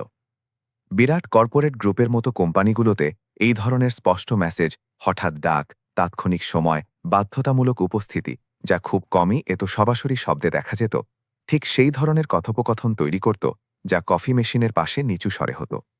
ডেস্কে ডেস্কে করিডরগুলোতে সহকর্মীদের মধ্যে সরাসরি মেসেজে, যারা একে অপরকে জিজ্ঞাসা করত যে অন্য কেউ কিছু জানে কিনা যা তারা জানে না, কাউকে বের করে দেওয়া হয়েছে কিনা, কোনো বাহ্যিক অডিট ছিল কিনা, ত্রৈমাসিক পরিসংখ্যান ভালো ছিল না কিনা, আর কোনো পুনর্গঠন আসছে কিনা, ওপর থেকে কোনো পরিবর্তন আসছে কিনা। ওপর শব্দটি সেই সকালে অনেকবার আলাদা আলাদা ফ্লোরে আর আলাদা আলাদা ছোট ছোট গ্রুপে বারবার বলা হয়েছে, যারা সেই ব্যক্তির বিশেষ এনার্জির সাথে তথ্য আদান প্রদান করছিল, যার কাছে তথ্য নেই এবং সে যা সামান্য আছে তা দিয়ে কিছু বানানোর চেষ্টা করছিল। কেউ তখনও জানত না যে সেই শব্দটি কতটা আক্ষরিক ছিল, সেই ওপর কতটা বাস্তব ছিল। ঈশিতা পরের 1 ঘণ্টা আনন্দের সাথে বিল্ডিংটি ঘুরে দেখল। আনুষ্ঠানিক পরিদর্শনের মতো নয়, পোর্টফোলিও আর চেকলিস্ট আর অডিট করা ব্যক্তির গম্ভীর ভাষার সাথে নয়, এক মানবিক সফর হিসেবে। তারা যে এলাকায় প্রবেশ করত, আনন্দ সংক্ষেপে টিমের পরিচয় দিত। ঈশিতা প্রতিটি মানুষকে তার নামে অভিবাদন জানাত। যদি ডেস্কে কোনো নেমপ্লেট দেখা যেত, সে জিজ্ঞাসা করত তারা কি কাজ করে। সে জবাবগুলো সেই মনোযোগ দিয়ে শুনত যা প্রোটোকলের ছিল না, এবং না এমন ব্যক্তির যে কেবল কাছে থাকতে চায়। এটি ছিল সেই ব্যক্তির মনোযোগ যে বাস্তবে বুঝতে চায়। অনেক কর্মচারী তাকে সেই অভিব্যক্তির সাথে দেখল যা কাউকে পুরোপুরি চেনার চেষ্টা করছিল। একটি নতুন মুখ জেনারেল ম্যানেজারের সাথে সেই শান্তির সাথে হাঁটছিল যা তারা আগে পাওয়া কোনো কর্পোরেট ভিজিট প্রোফাইলের সাথে মিলছিল না। দ্বিতীয় তলায় তারা অপারেশনাল এরিয়া দিয়ে যাচ্ছিল। রাজেশ, প্রায় 50 বছর বয়স, যার চশমা ছিল আর এক মগ কফি, যা ডেস্কে কয়েক ঘন্টা ধরে ঠান্ডা হচ্ছিল। যখন তারা ভেতরে এলো, তখন সে মাথা তুলল এবং ঈশিতার ওপর এক মুহূর্তের জন্য স্বাভাবিকের চেয়ে বেশি সময় নজর রাখল। চেনার জন্য নয়, বরং সেই অনুভূতির জন্য যা কিছু মানুষের এক জায়গায় অনেক বছর থাকার পর হয়, যে আজ পরিবেশে কিছু একটা আলাদা আছে, যদিও তারা ঠিক করে বলতে পারে না কি। তৃতীয় তলায় কাস্টমার সার্ভিস এরিয়ায় ঈশিতা এক প্রায় 40 বছরের মহিলার ডেস্কের সামনে থামল, যার লাল ফ্রেমের চশমা ছিল এবং তার টেবিলে একটি ছোট গাছ ছিল। কোনো কর্পোরেট মানের টবের গাছ নয়, একটি ব্যক্তিগত গাছ। সেই গাছগুলোর একটি যা কেউ নিজের বাড়ি থেকে নিয়ে আসে, কারণ সে তার জায়গায় একটু সবুজ চায়। ডেস্কে লাগানো প্লেটে কবিতা দেবী লেখা ছিল। কবিতা, ঈশিতা বলল, আপনি কোম্পানিতে কতদিন ধরে আছেন? কবিতা সংক্ষেপে আনন্দের দিকে তাকাল। সেই ব্যক্তির স্বয়ংক্রিয় ইশারা যে কর্পোরেট প্রেক্ষাপটে কাউকে জবাব দেওয়ার আগে অনুমতি বা প্রসঙ্গ খোঁজে যাকে সে চেনে না। আর তারপর সে জবাব দিল, 6 বছর। ম্যাডাম, কি আপনার কাজ পছন্দ করেন? প্রশ্নটি তাকে চমকে দিল। জবাব দেওয়ার আগের 1 সেকেন্ডের বিরতিতে এটি স্পষ্ট হল যেভাবে শরীর চেয়ারে হালকা একটু নড়েচড়ে বসল। এটি সেই ধরনের প্রশ্ন ছিল না যা কর্পোরেট ভিজিটাররা করে থাকে। কর্পোরেট ভিজিটাররা প্রসেস, ইন্ডিকেটর, ওয়ার্কফ্লো সম্পর্কে জিজ্ঞাসা করত। হ্যাঁ, কবিতা এমন এক সততার সাথে বলল যা ছাকার সে সময় পায়নি। যখন আমি বাস্তবে কারোর সাহায্য করতে পারি। হ্যাঁ, যখন কোনো গ্রাহক কোনো সমস্যা নিয়ে ফোন করে আর আমি সেটি সমাধান করতে পারি, তখন আমার এটি ভালো লাগে। আর যখন আপনি পারেন না? কবিতা ইতস্তত করল। সে এবার আরও বেশি জানত শুনে আনন্দের দিকে তাকাল। সেই ব্যক্তির ইশারা যে এটি হিসাব করছে যে সে কতটা বলতে পারে আর কাকে। মাঝে মাঝে প্রসেসগুলো আমাদের ততটা চটপটে কাজ করতে দেয় না যতটা আমরা চাই, সে বলল, সেই শব্দগুলো সাবধানে বেছে নিয়ে, যেমন কেউ অস্বস্তিকর সত্যকে কর্পোরেটের নিরাপদ ভাষায় অনুবাদ করতে শিখে যায়। ঈশিতা মাথা নাড়ল। সে আর চাপ দিল না, কারণ চাপ দেওয়ার প্রয়োজন ছিল না। সে যা দরকার ছিল তা পেয়ে গিয়েছিল, যার মধ্যে সেই বিরতিটুকুও অন্তর্ভুক্ত ছিল, যার মধ্যে আনন্দের দিকে তাকানোও অন্তর্ভুক্ত ছিল, যার মধ্যে কবিতার আসল হতাশার সেই কর্পোরেট অনুবাদও অন্তর্ভুক্ত ছিল, যা সে অন্য কোনোভাবে বলতে নিরাপদ বোধ করছিল না। এটি তাকে বলছিল যে ওই টিমে আসল বিবেক সম্পন্ন মানুষ ছিল, কাজের প্রতি আসল মমতা থাকা মানুষ ছিল। এমন কিছু চিন্তা ছিল যা জিজ্ঞাসা করার সময় বা ইচ্ছা কেউ দেখায়নি। এক এমন সংস্কৃতিতে আটকে ছিল যেখানে স্বাধীনতা থেকে নিজের মতামত প্রকাশ করা সবসময় নিরাপদ ছিল না, যেখানে উদ্যোগ নেওয়া একটি ঝুঁকি হতে পারত, আর নীরবতা কণ্ঠস্বরের চেয়ে বেশি আরামদায়ক ছিল। এই মানুষগুলোকেই ঈশিতা মুক্ত করতে আর ক্ষমায়ন করতে চেয়েছিল। ঠিক 12টায় অষ্টম তলার মেন হলটি ভর্তি ছিল। এটি কোনো আনুষ্ঠানিক অডিটোরিয়াম ছিল না, যেখানে চেয়ারগুলো সারিবদ্ধভাবে সাজানো আর একটি উঁচু মঞ্চ থাকে। এটি একটি বড় হল ছিল, যার সিলিং ছিল অনেক উঁচু। চেয়ারগুলো অর্ধবৃত্তাকারে সাজানো ছিল, আর চওড়া জানলা ছিল যা রাস্তার দিকে খুলত। প্রাকৃতিক আলো কোনো ফিল্টার ছাড়াই ভেতরে আসছিল এবং জায়গাটিকে অনেক বেশি সৎ ও কম কর্পোরেট মনে করাচ্ছিল। প্রায় 60 জন লোক ছিল। কিছু লোক পাশে দাঁড়িয়েছিল কারণ চেয়ার কম পড়ে গিয়েছিল। বিভিন্ন বয়স, বিভিন্ন বিভাগ, বিভিন্ন স্তরের নিশ্চিত থাকা মুখগুলো যে কি হতে চলেছে। যে ফিসফিসানি তাদের মধ্যে হচ্ছিল তা 60 জন মানুষের ছিল, যারা একই প্রশ্ন শেয়ার করছিল এবং কারোর কাছে জবাব ছিল না। আনন্দ প্রথমে ভেতরে এলো, তারপর ঈশিতা ভেতরে এলো। ফিসফিসানি ধীরে ধীরে কমতে থাকল, যেমন যখন কোনো ঢেউ তীরের কাছে পৌঁছায় আর সমুদ্র এক সংক্ষিপ্ত ও নিখুঁত মুহূর্তের জন্য শান্ত থাকার সিদ্ধান্ত নেয়। এটি কোনো চেয়ে নেওয়া নিস্তব্ধতা ছিল না, এটি এমন এক নিস্তব্ধতা ছিল যা নিজে নিজেই এসেছিল। যেভাবে ওই মহিলা ঘরে প্রবেশ করেছিল, কোনো পূর্ব পরিচয় ছাড়া, কোনো ভাষণ দেওয়া ব্যক্তির ঘোষিত এনার্জি ছাড়াই, সেই একই শান্তির সাথে যা লবিতে, লিফটে আর মিটিং রুমে ছিল। এমন এক শান্তি যাকে এই স্তরে এটা জানানোর জন্য কোনো প্রসঙ্গের প্রয়োজন ছিল না যে তার পেছনে কিছু একটা শক্ত ছিল। কিছু মানুষ তাকে গত 1 ঘন্টায় নিজের ফ্লোর দিয়ে যেতে দেখেছিল, অন্যরা তাকে প্রথমবার দেখেছিল। সবাই একই জিনিস অনুভব করেছিল, যে ওই মহিলার মধ্যে এমন কিছু ছিল যা তাকে একটি শব্দও বলার আগে শুনতে চাইত। আনন্দ প্রথমে কথা বলল। আপনাদের সবাইকে শুভ সকাল, সে বলল। এত কম সময়ের নোটিশে আসার জন্য ধন্যবাদ। আমি জানি আমি আপনাদের কাজ আর আপনাদের বকেয়া কাজে বাধা দিয়েছি এবং আমি তার জন্য ক্ষমা চাইছি, কিন্তু আমি আজ আপনাদের সাথে যা শেয়ার করতে চাই তা আগামী সপ্তাহ পর্যন্ত অপেক্ষা করতে পারত না। সে এক সংক্ষিপ্ত বিরতি নিল। আজ সকালে কেউ আমাদের কোম্পানি ভিজিট করেছেন, এমন কেউ যাকে আমাকে সততার সাথে বলতে হবে আমরা প্রথম মুহূর্ত থেকেই ঠিকমতো সামলাতে পারিনি। ঘরে একটি সূক্ষ্ম নড়াচড়া হলো। আশ্চর্যের নয়, বরং এই বিষয়ের যে যা আসছে তা গুরুতর ছিল। আমি আপনাদের ঈশিতা শর্মার সাথে পরিচয় করিয়ে দিতে চাই, আনন্দ চালিয়ে গেল। বিরাট কর্পোরেট গ্রুপের সংখ্যাগরিষ্ঠ মালকিন। এরপর কোনো নাটকীয় চিৎকার শোনা গেল না এবং সেই ধরনের প্রতিক্রিয়াও এলো না যা সিনেমাতে দেখা যায় যখন কিছু অপ্রতিষ্ঠিত প্রকাশ পায়। এটি ছিল অনেক বেশি বাস্তব আর বেশি কিছু প্রকাশ করার মতো। এটি ছিল 60 জন মানুষের সেই বিশেষ নিস্তব্ধতা, যারা একসাথে এমন এক তথ্যকে প্রসেস করছিল যা গত কয়েক মাস ধরে না জেনে তাদের করা প্রতিটি কাজের প্রেক্ষাপট বদলে দেয়, যা কথোপকথন, সফর আর ছোট ছোট মুহূর্তগুলোর অর্থ আবার সাজিয়ে দেয়, যেগুলোর আগে কোনো গভীরতা ছিল না। এটি সেই অর্থবৃত্তাকারে কোথাও বসা কবিতা দেবী ছিল যে এক মুহূর্তের জন্য চোখ বন্ধ করে নিল, যেন কারোর কিছু অভ্যন্তরীণভাবে গুছিয়ে নেওয়ার জন্য এক মুহূর্তের প্রয়োজন। এটি ছিল প্রশাসনিক বিভাগের 2 জন লোকের কাঁধে দেখা যাওয়া জড়তা, যারা একে অপরের সাথে এক দ্রুত পলক বিনিময় করল, যা অস্থিরতায় ভরা ছিল। আর এটি ছিল প্রিয়া সিং, যে সাধারণ কর্মচারীদের মাঝে এসে বসেছিল, নিজের কোলে হাত জোর করে রেখেছিল আর তার চোখ মেঝের ওপর আটকে ছিল, এমন এক স্থিরতার সাথে যা যে কোনো অভিব্যক্তির চেয়ে বেশি কথা বলছিল।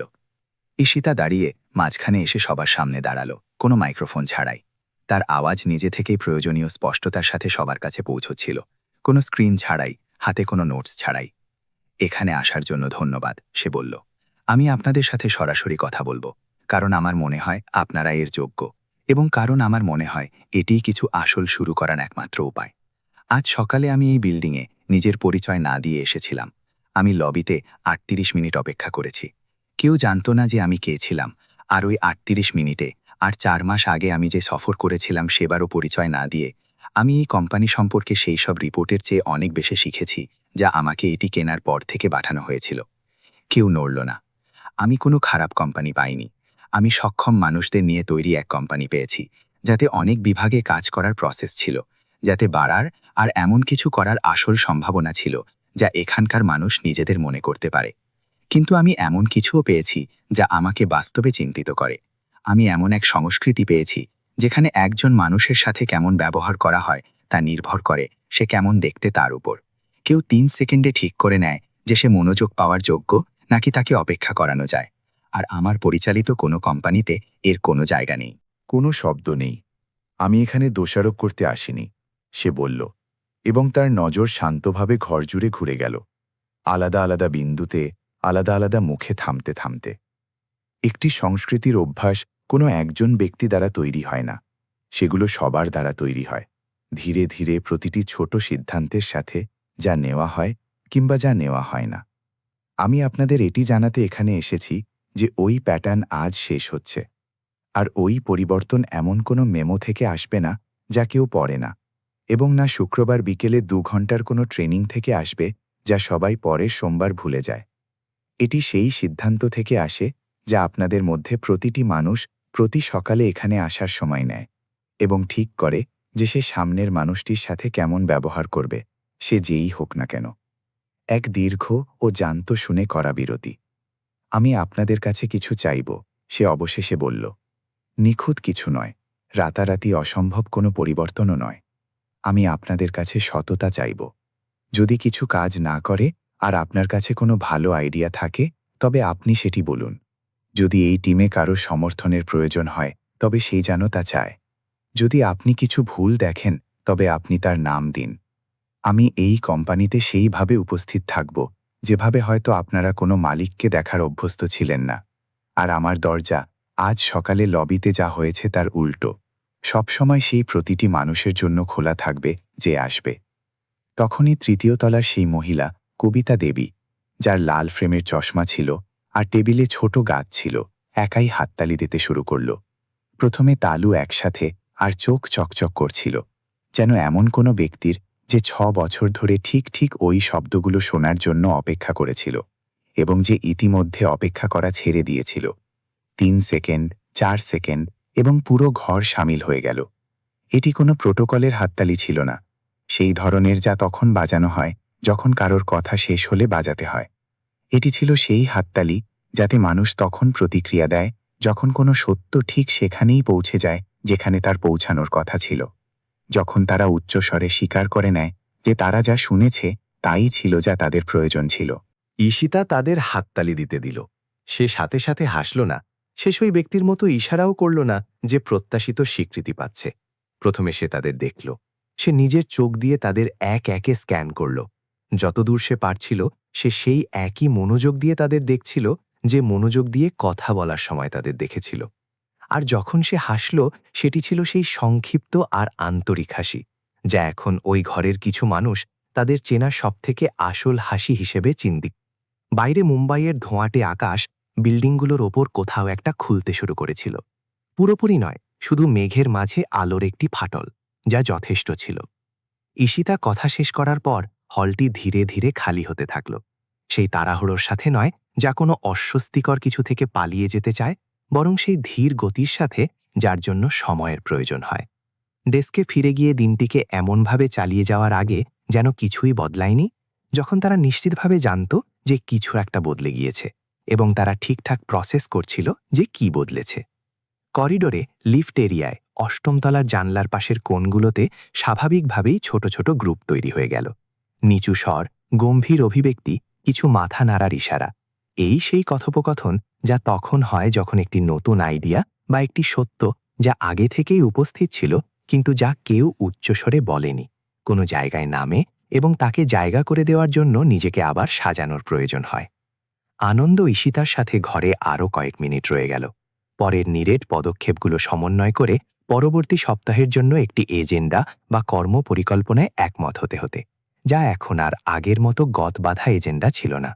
রিজনাল লিডারদের সাথে প্রথম আলোচনা, টিমগুলোর জন্য কথা বলার বা শোনার জায়গা তৈরি করা, ভিজিটার আর গ্রাহকদের সাথে সব কন্ট্যাক্ট পয়েন্টে সার্ভিস প্রোটোকল পর্যালোচনা করা। এটি ছিল একটি ব্যবহারিক কথাবার্তা, সকালের সেই উত্তেজনা ছাড়াই, কিন্তু যা আসতে চলেছে তার বাস্তব আর মূর্ত ভারের সাথে। ঈশিতা নিখুঁতভাবে কথা বলছিল, কোনো অস্পষ্টতা ছাড়াই, সেই উচ্চাকাঙ্ক্ষী ভাষা ছাড়াই যা অনেক সময় নিরেট পরিকল্পনার জায়গা নিয়ে নেয়। আনন্দ আগের থেকে আলাদা এক মনোযোগ নিয়ে নোটস নিচ্ছিল। এটি এখন আর কেবল কোনো কঠিন সফর পরিচালনা করা ম্যানেজারের মনোযোগ ছিল না, এটি ছিল এমন এক ব্যক্তির মনোযোগ যে বাস্তব সময় নিজের ভূমিকা আবার সাজিয়ে নিচ্ছিল এবং বুঝছিল যে সে যা সাজাচ্ছে তা সত্যিই গুরুত্ব রাখে। প্রিয়া সিং প্রথম দিকের লোকেদের মধ্যে একজন ছিল যে ঘর থেকে বেরিয়ে এলো। সে কারণ অপেক্ষা না করে লিফটের দিকে চলে গেল। সে একাই ভেতরে গেল।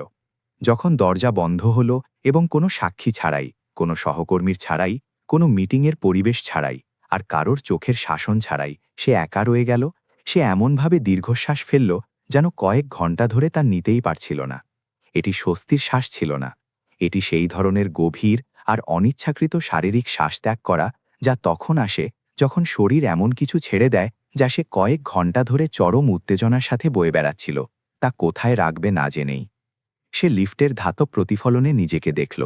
প্রতিচ্ছবি আবছা ছিল, ব্রাস্ট স্টিলের কারণে বিকৃত ছিল, কিন্তু যথেষ্ট স্পষ্ট ছিল।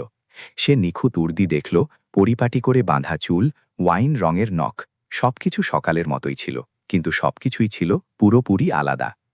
লিফট নিচে গেল, লবিতে দরজা খুলল। প্রিয়া গোলাকার কাউন্টারের পেছনে নিজের জায়গায় ফিরে এলো। তার সহকর্মী যে মিটিংয়ে ছিল না, কারণ কাউকে সেই সময় রিসেপশন সামলাতে হতো, সে তাকে সেই জমা হওয়া কৌতূহলের সাথে দেখল যে জানে তথ্য উপস্থিত আছে। কি হলো? সে নিচু স্বরে জিজ্ঞাসা করল। সবাই আলাদা আলাদা মুখ নিয়ে নিচে নামল। আমি তোমাকে পরে বলবো, প্রিয়া বলল। সে বসে পড়ল, স্ক্রিন চালু করল, কিবোর্ডে হাত রাখল এবং বেশ কয়েক সেকেন্ড স্থির রইল। লবিকে না দেখে সে বাস্তবে অন্য কিছু দেখছিল। সে সকালের ঘটনাটিকে এমন এক স্পষ্টতার সাথে বারবার মনে করছিল যা সে পছন্দ করছিল না। সেই ধরনের স্পষ্ট স্মৃতির সাথে যা সেই মুহূর্তগুলোকে সংরক্ষিত রাখে যেগুলোর জন্য কারোর অনুশোচনা হয় এবং যাকে মস্তিষ্ক পুরো বিস্তারিতভাবে বারবার মনে করায়।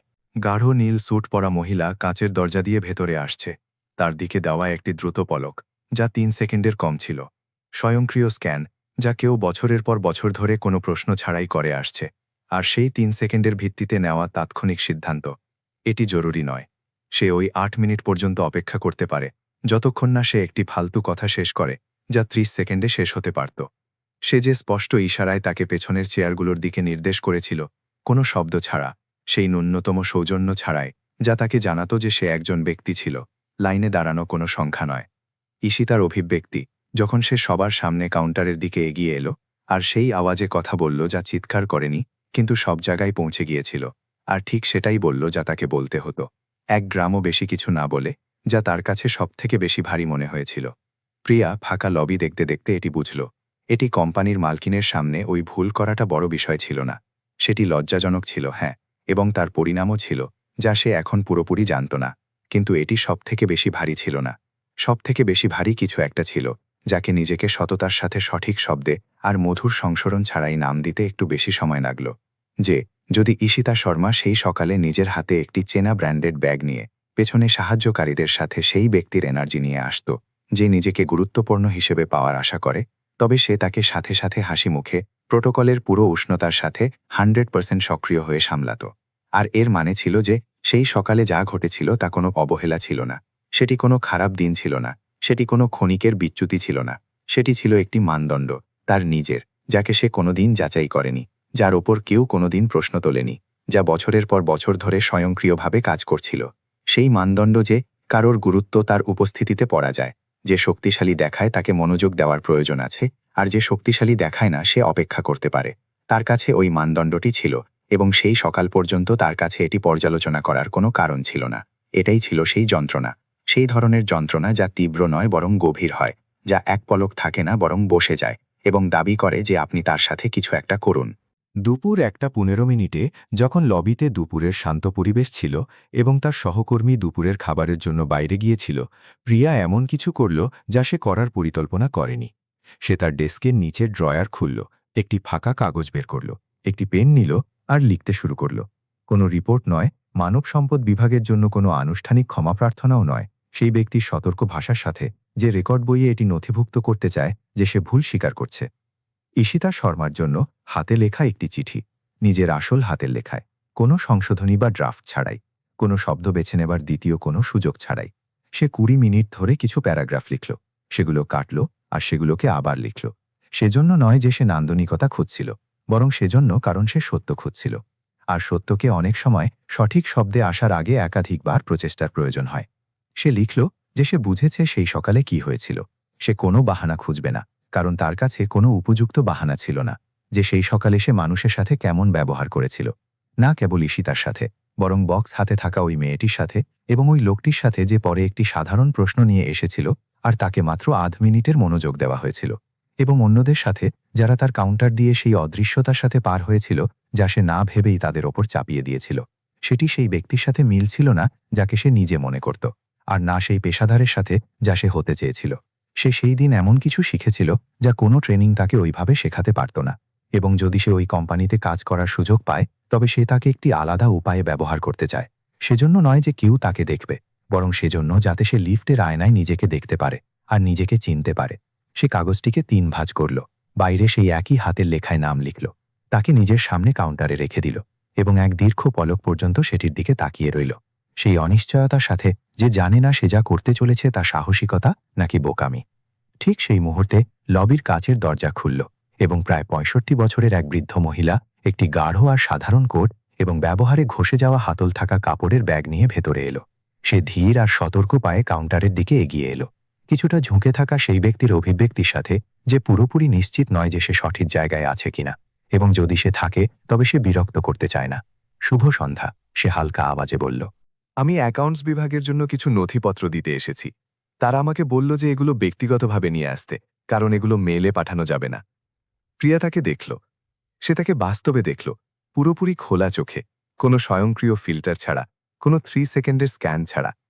সে তাকে সেভাবেই দেখল যেভাবে একজন ব্যক্তিকে দেখা হয়। নিশ্চয়ই, প্রিয়া বলল, এবং তার আওয়াজে এক উষ্ণতা ছিল যা কোনো গুরুত্বপূর্ণ ব্যক্তির উপস্থিতিতে সক্রিয় প্রোটোকল ছিল না। এটি ছিল এক আসল নতুন সচেতন উষ্ণতা। আপনি কি আমাকে আপনার নাম বলবেন যাতে আমি আপনাকে রেজিস্টার করতে পারি?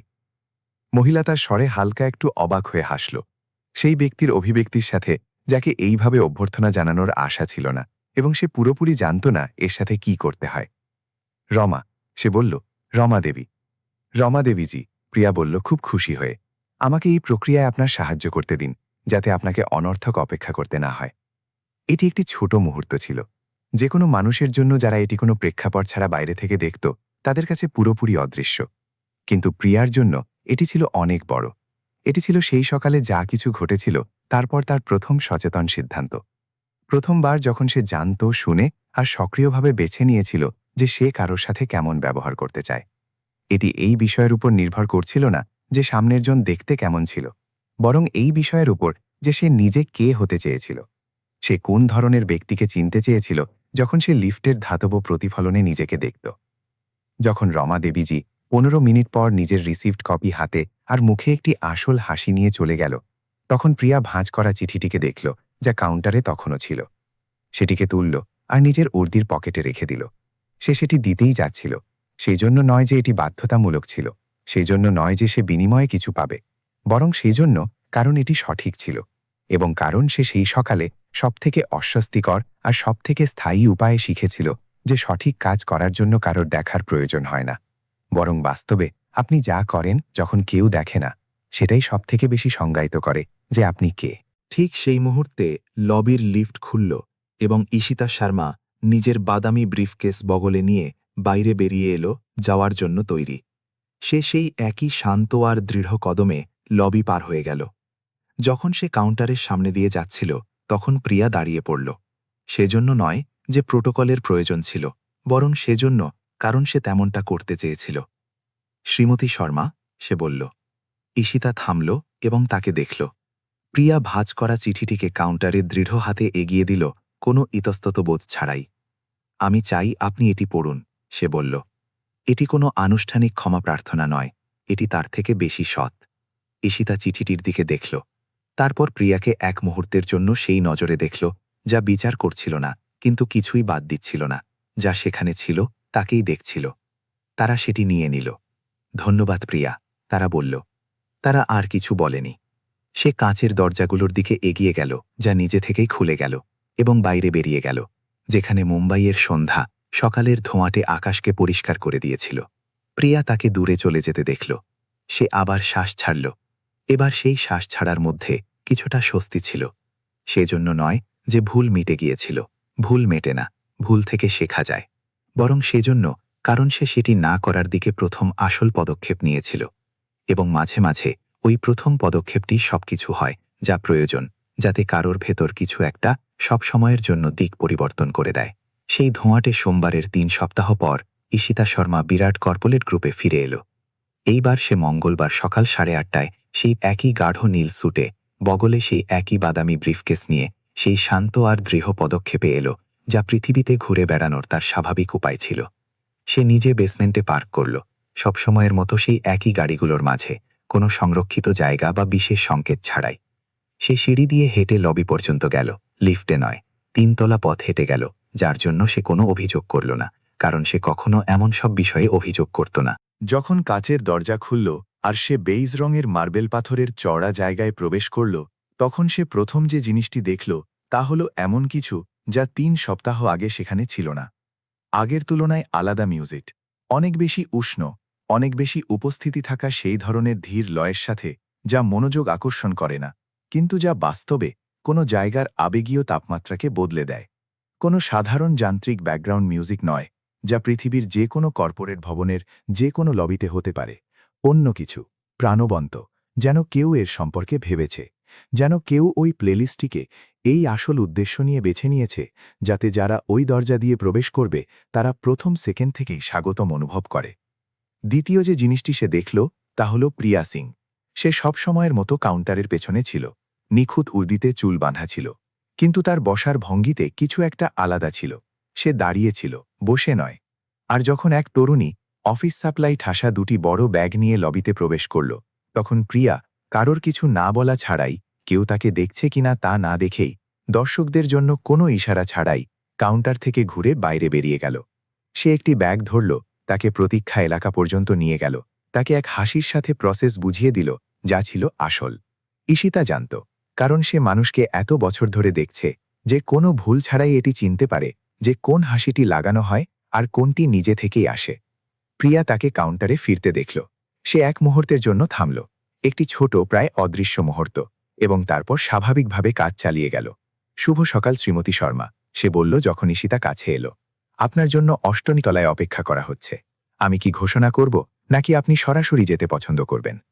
আমি সরাসরি যাব, ঈশিতা বলল। ধন্যবাদ প্রিয়া। সে লিফটের দিকে হাঁটা দিল। ভেতরে যাওয়ার আগে সে একবার ঘুরল।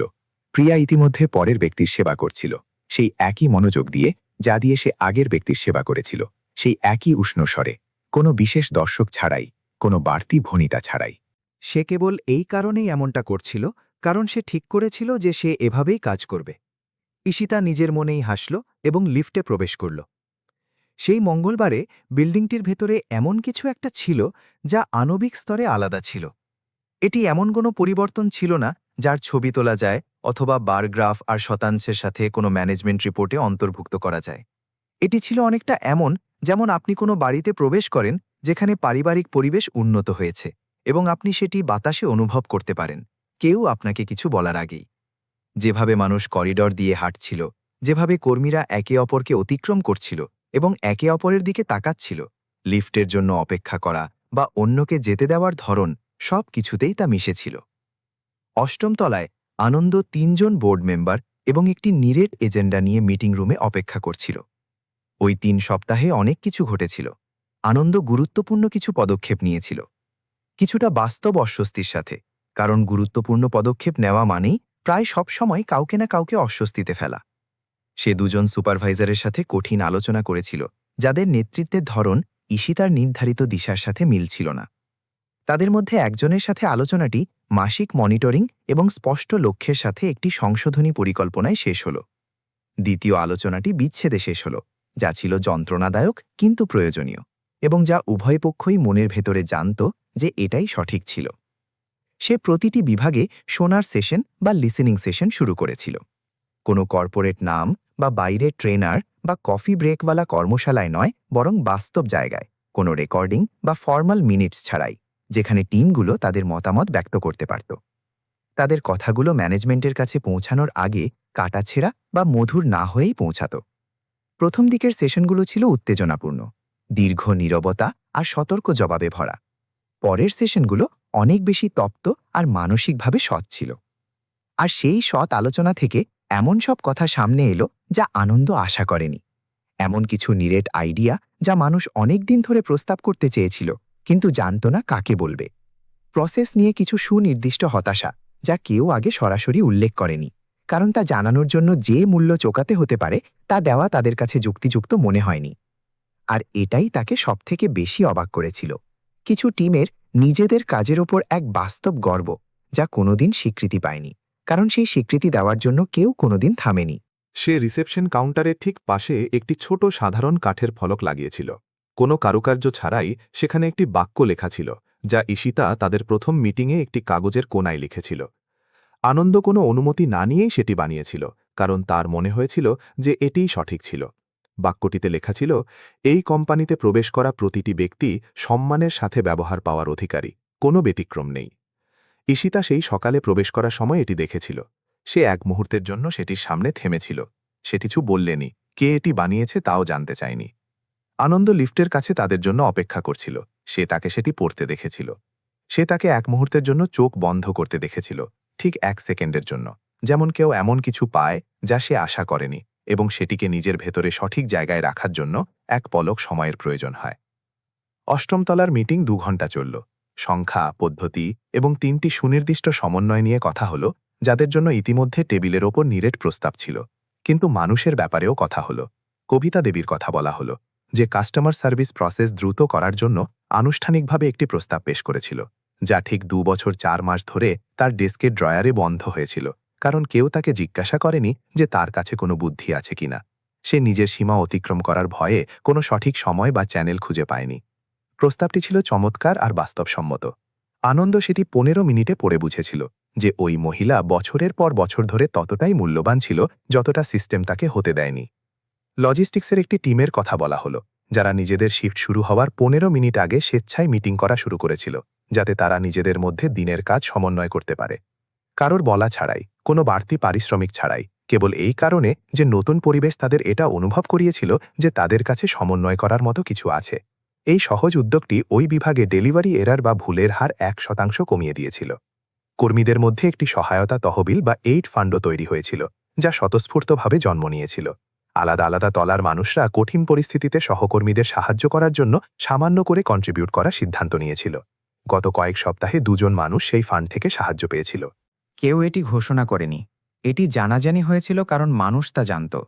ছোট ছোট বিষয়, যা কোনো ফিন্যান্সিয়াল ব্যালেন্স শিটে বা ম্যানেজমেন্ট ইন্ডিকেটরে অন্তর্ভুক্ত করা অসম্ভব, কিন্তু একটি কোম্পানির বাস্তব জীবনে আর সেখানে কাজ করা মানুষদের জীবনে অনেক বড়।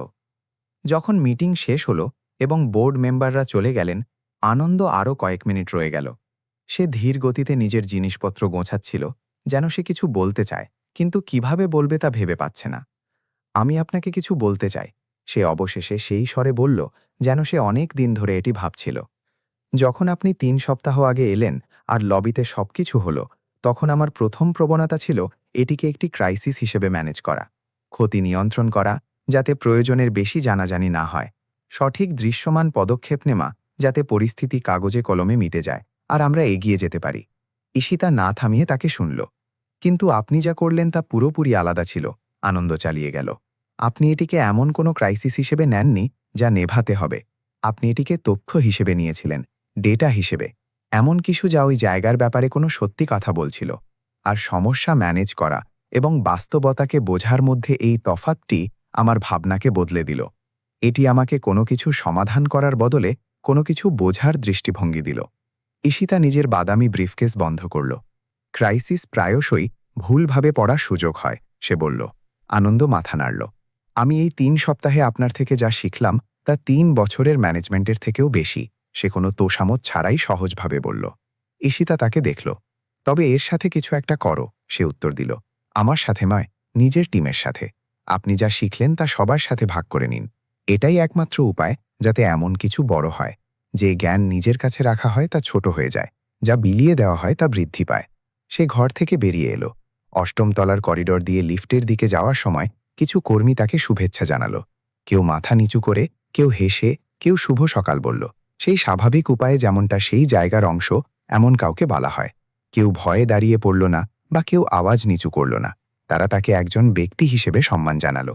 ঠিক এটাই ঈশিতা তৈরি করতে চেয়েছিল, প্রশংসা নয়, ভয় নয়, বরং আপন্নত্ব।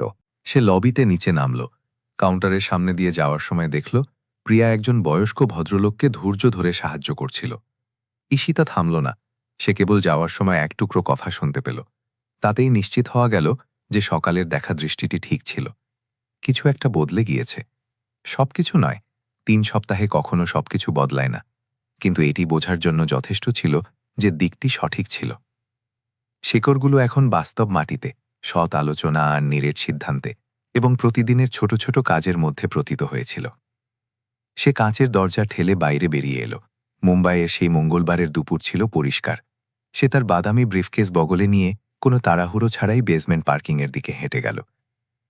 এটি শেষবার নয় যখন কেউ কোনো ভুল মানুষকে কম গুরুত্ব দেবে। অহংকারের সবসময় পরিণাম থাকে, আর সত্য সবসময় সামনে আসার সঠিক সময় খুঁজে পায়। কেউ ঘোষণা করেনি, কিন্তু যারা সেখানে ছিল তারা সেই সকালে প্রিয়াকে ওই তরুণীর ব্যাগ ধরতে দেখেছিল যখন কেউ তাকে দেখছিল না। ঈশিতা সেই হাতে লেখা চিঠিটির কথা ভাবল, যা সে তার 17 তলার অ্যাপার্টমেন্টে বসে 1 কাপ চায়ের সাথে পড়েছিল। চিঠিটি সে কোনো ডিজিটাল ফাইলে রাখেনি, বরং নিজের ব্যক্তিগত ডেস্কে ড্রয়ারে রেখেছিল, যেখানে তার প্রথম কোম্পানি খোলার ছবি, তার প্রয়াত মায়ের একটি চিঠি আর 5 বছর বয়সী ভাইজির আঁকা একটি ছবি রাখা ছিল।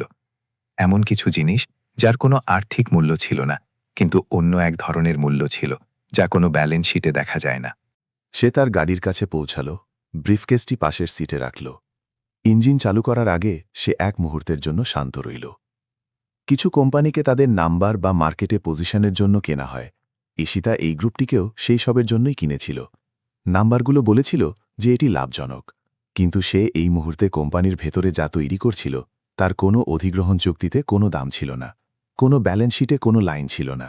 এটি ছিল বিশ্বাস, এটি ছিল মর্যাদা, এটি ছিল এমন এক জায়গার সংস্কৃতি যেখানে মানুষ প্রতিদিন সকালে নিজেদের গুরুত্বপূর্ণ অনুভব করে কাজে আসে, যেখানে একজন রিসেপশনিস্ট সাহায্য করার জন্য নিজের ডেস্কের বাইরে আসে কারণ সে নিজে তা চায়, কেউ তাকে দেখছে বলে নয়। এটি কেনা হয়নি, একে সময়ের সাথে সততা দিয়ে, পেছনের চেয়ারে বসে থাকা আর বিচার না করে দেখার ইচ্ছার সাথে এবং চিৎকার না করে কথা বলার সাথে তৈরি করা হয়েছিল। আর এটি শুরু হয়েছিল এক ছোট আর অস্বস্তিকর মুহূর্তের সাথে, যার পরিকল্পনা কেউ করেনি। এক বাদামি ব্রিফকেস হাতে থাকা মহিলা, এক বেজ মার্বেল পাথরের লবি, আর 38 মিনিট চুপচাপ অপেক্ষা করা, এবং সেই সময়ের 1 মিনিটও নষ্ট না করার সিদ্ধান্তের কারণে তাকে অপেক্ষা করানো হয়েছিল।